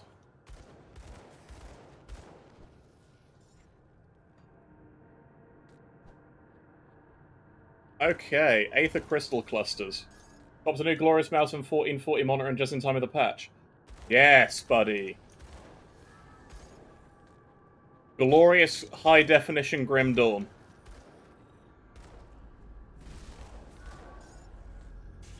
You can see all the details in the zombies they changed.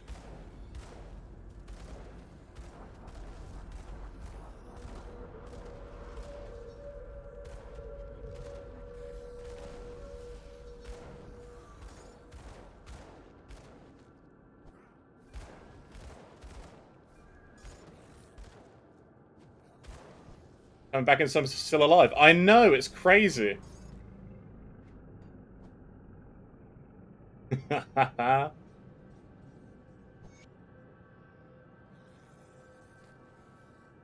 Oh, good point. Healing mostly. That is a good idea.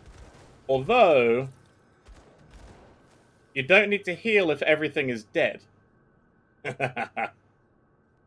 Oh, that's a lot of resistance. But ours also has a lot of resistance. That does have more armor. Although we're going to be switching it out for the Gunslinger's coat in 2 levels anyway.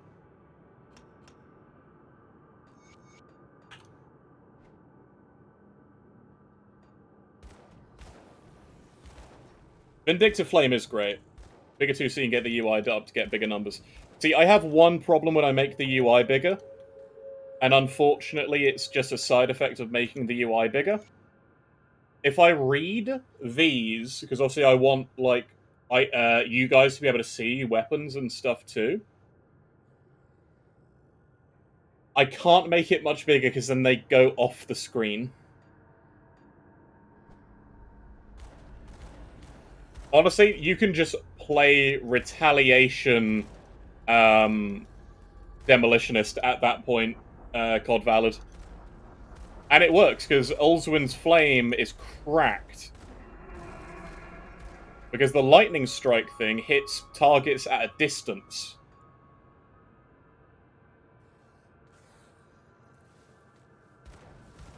Big stream problems, man.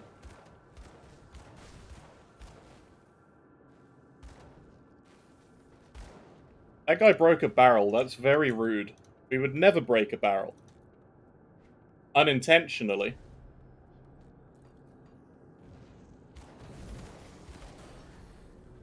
Level 19. Lovely. It depends. If there's a build which I've really enjoyed leveling, I'm still going to enjoy playing it in the end game. If I'm playing a build I don't enjoy leveling, I will stop before the end game. But I actually do enjoy leveling in Grim Dawn. Now despised by barrels. Honestly, I'm surprised Crate don't have a faction that is just barrels as a meme. Like, what's the enemy of a crate? Oh, it's a barrel. Because they're round instead of square. The Acid Ratal is great.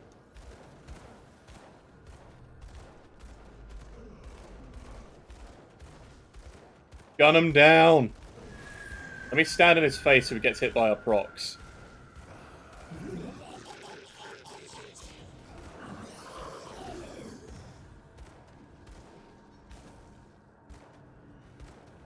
Crate and barrel sounds too close to Cracker Barrel. Welcome back, Ivory.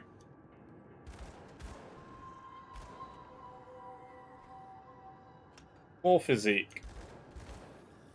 We need to be strong to hold our guns. More explosive strike. Crate and barrel.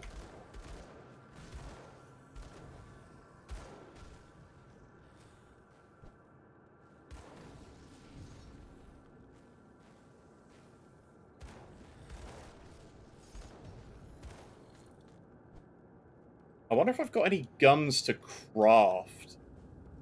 I know I've got a ton of recipes.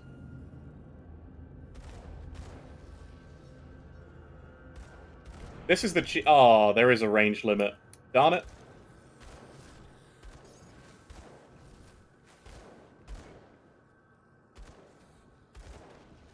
Goodbye, enemies. Get out my way. We have a creek to visit.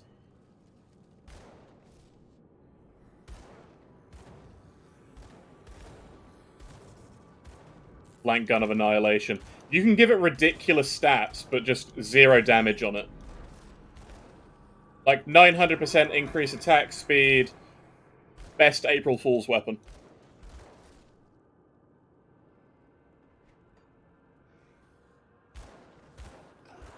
Oh, Corpse Fire. Reflective, eh?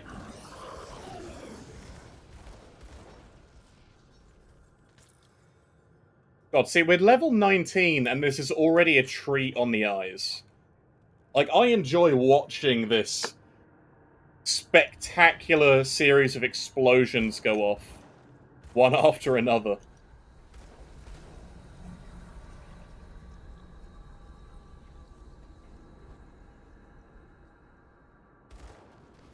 It's also very simple to play. And you don't have to chase after enemies.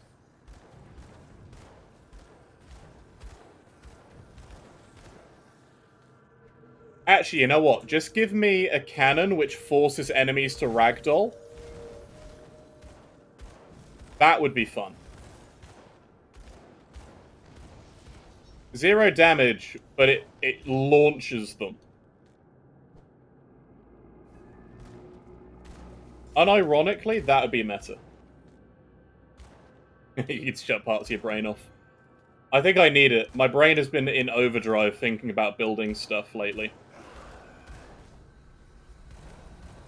See, we have 2k damage when the explosive round goes off.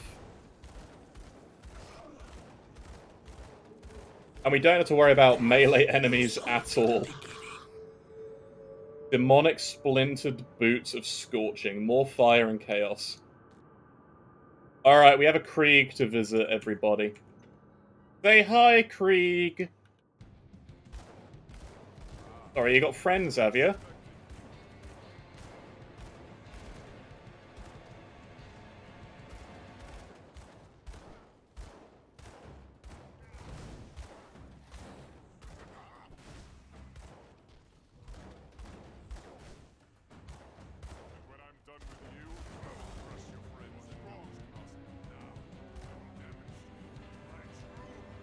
My true power!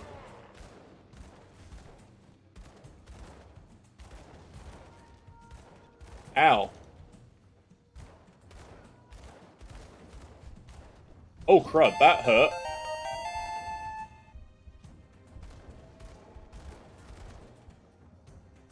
I didn't realize those spikes would hurt so much.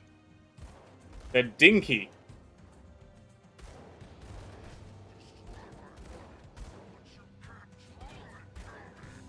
Hi, Krieg. The Curse of Burwitch Rifle. Nice. Our life is very low. We've been putting everything into actual skills, not classes. Brain Matter, Gauntlets of the Void, and a Badge of Tenacity. Yeah, Badge is okay. I mean, that's not a bad Krieg fight. And with that, unfortunately, we are going to need to call the stream there. So I'll do what I did yesterday, and I'll find another poor unfortunate soul Is it the to drop everybody off on. So you before we I know. I know. Honestly, Wufoo, just max out the pets, you will be fine. That's all you need to do. Do the side content, and you'll be good. Kill Hallion, kill the people at Darkvale, you'll get everything you could possibly need to play pets. As for this guy, we're going to be continuing him tomorrow. And I have some Leander Green hand cannons that I'm going to make.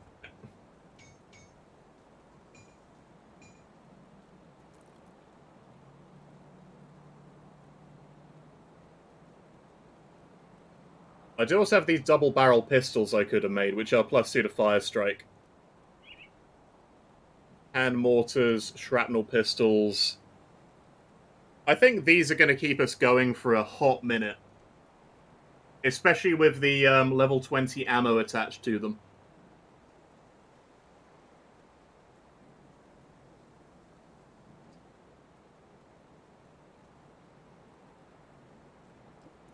Yeah, we've got plenty of good guns to use. The eye is also great. Just one more quest. The trick is, get them to play the game with you. Easier said than done, but, you know, it is what it is. Right. Anything with gun. Gunslinger's Talisman. There we go, volley. That's what we're going to be using. We need a resilient plating.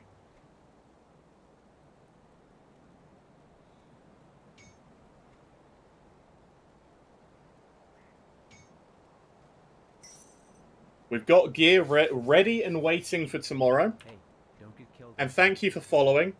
I did notice you followed COD Valid. Thank you. But yeah, we're going to have to call it here. Level 19, killed Krieg. Really looking forward to go forward. So is Rainbow Loot Filter updated already? I'll have to get that installed, but I won't be able to do it tonight.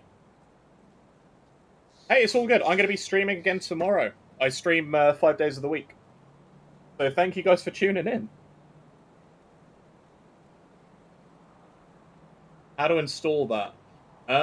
Give me 1 second, guys.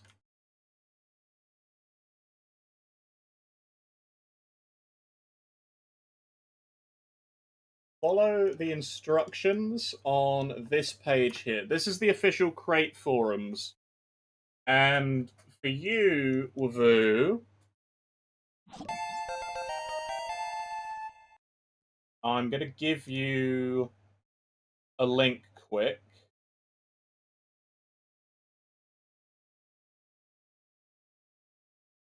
This here is called the Lazy Dark One Pet Conjurer. And that right there, and thank you for the follow, Kate Gora. That helps a ton. That right there is a budget leveling guide to playing a pet conjurer. Follow that. You will be fine. Is even in hardcore. So, have a wonderful night, everybody. I am just going to quickly check to see who else is streaming Grim Dawn.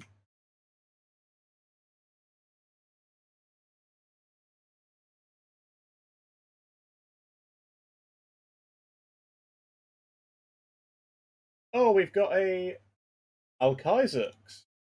Oh, someone's come back to Grim Dawn. I'm afraid you at him.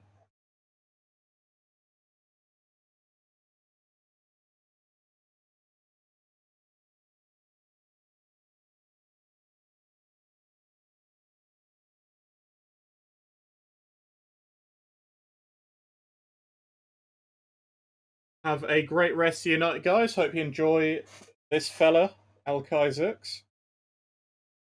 Have a good one.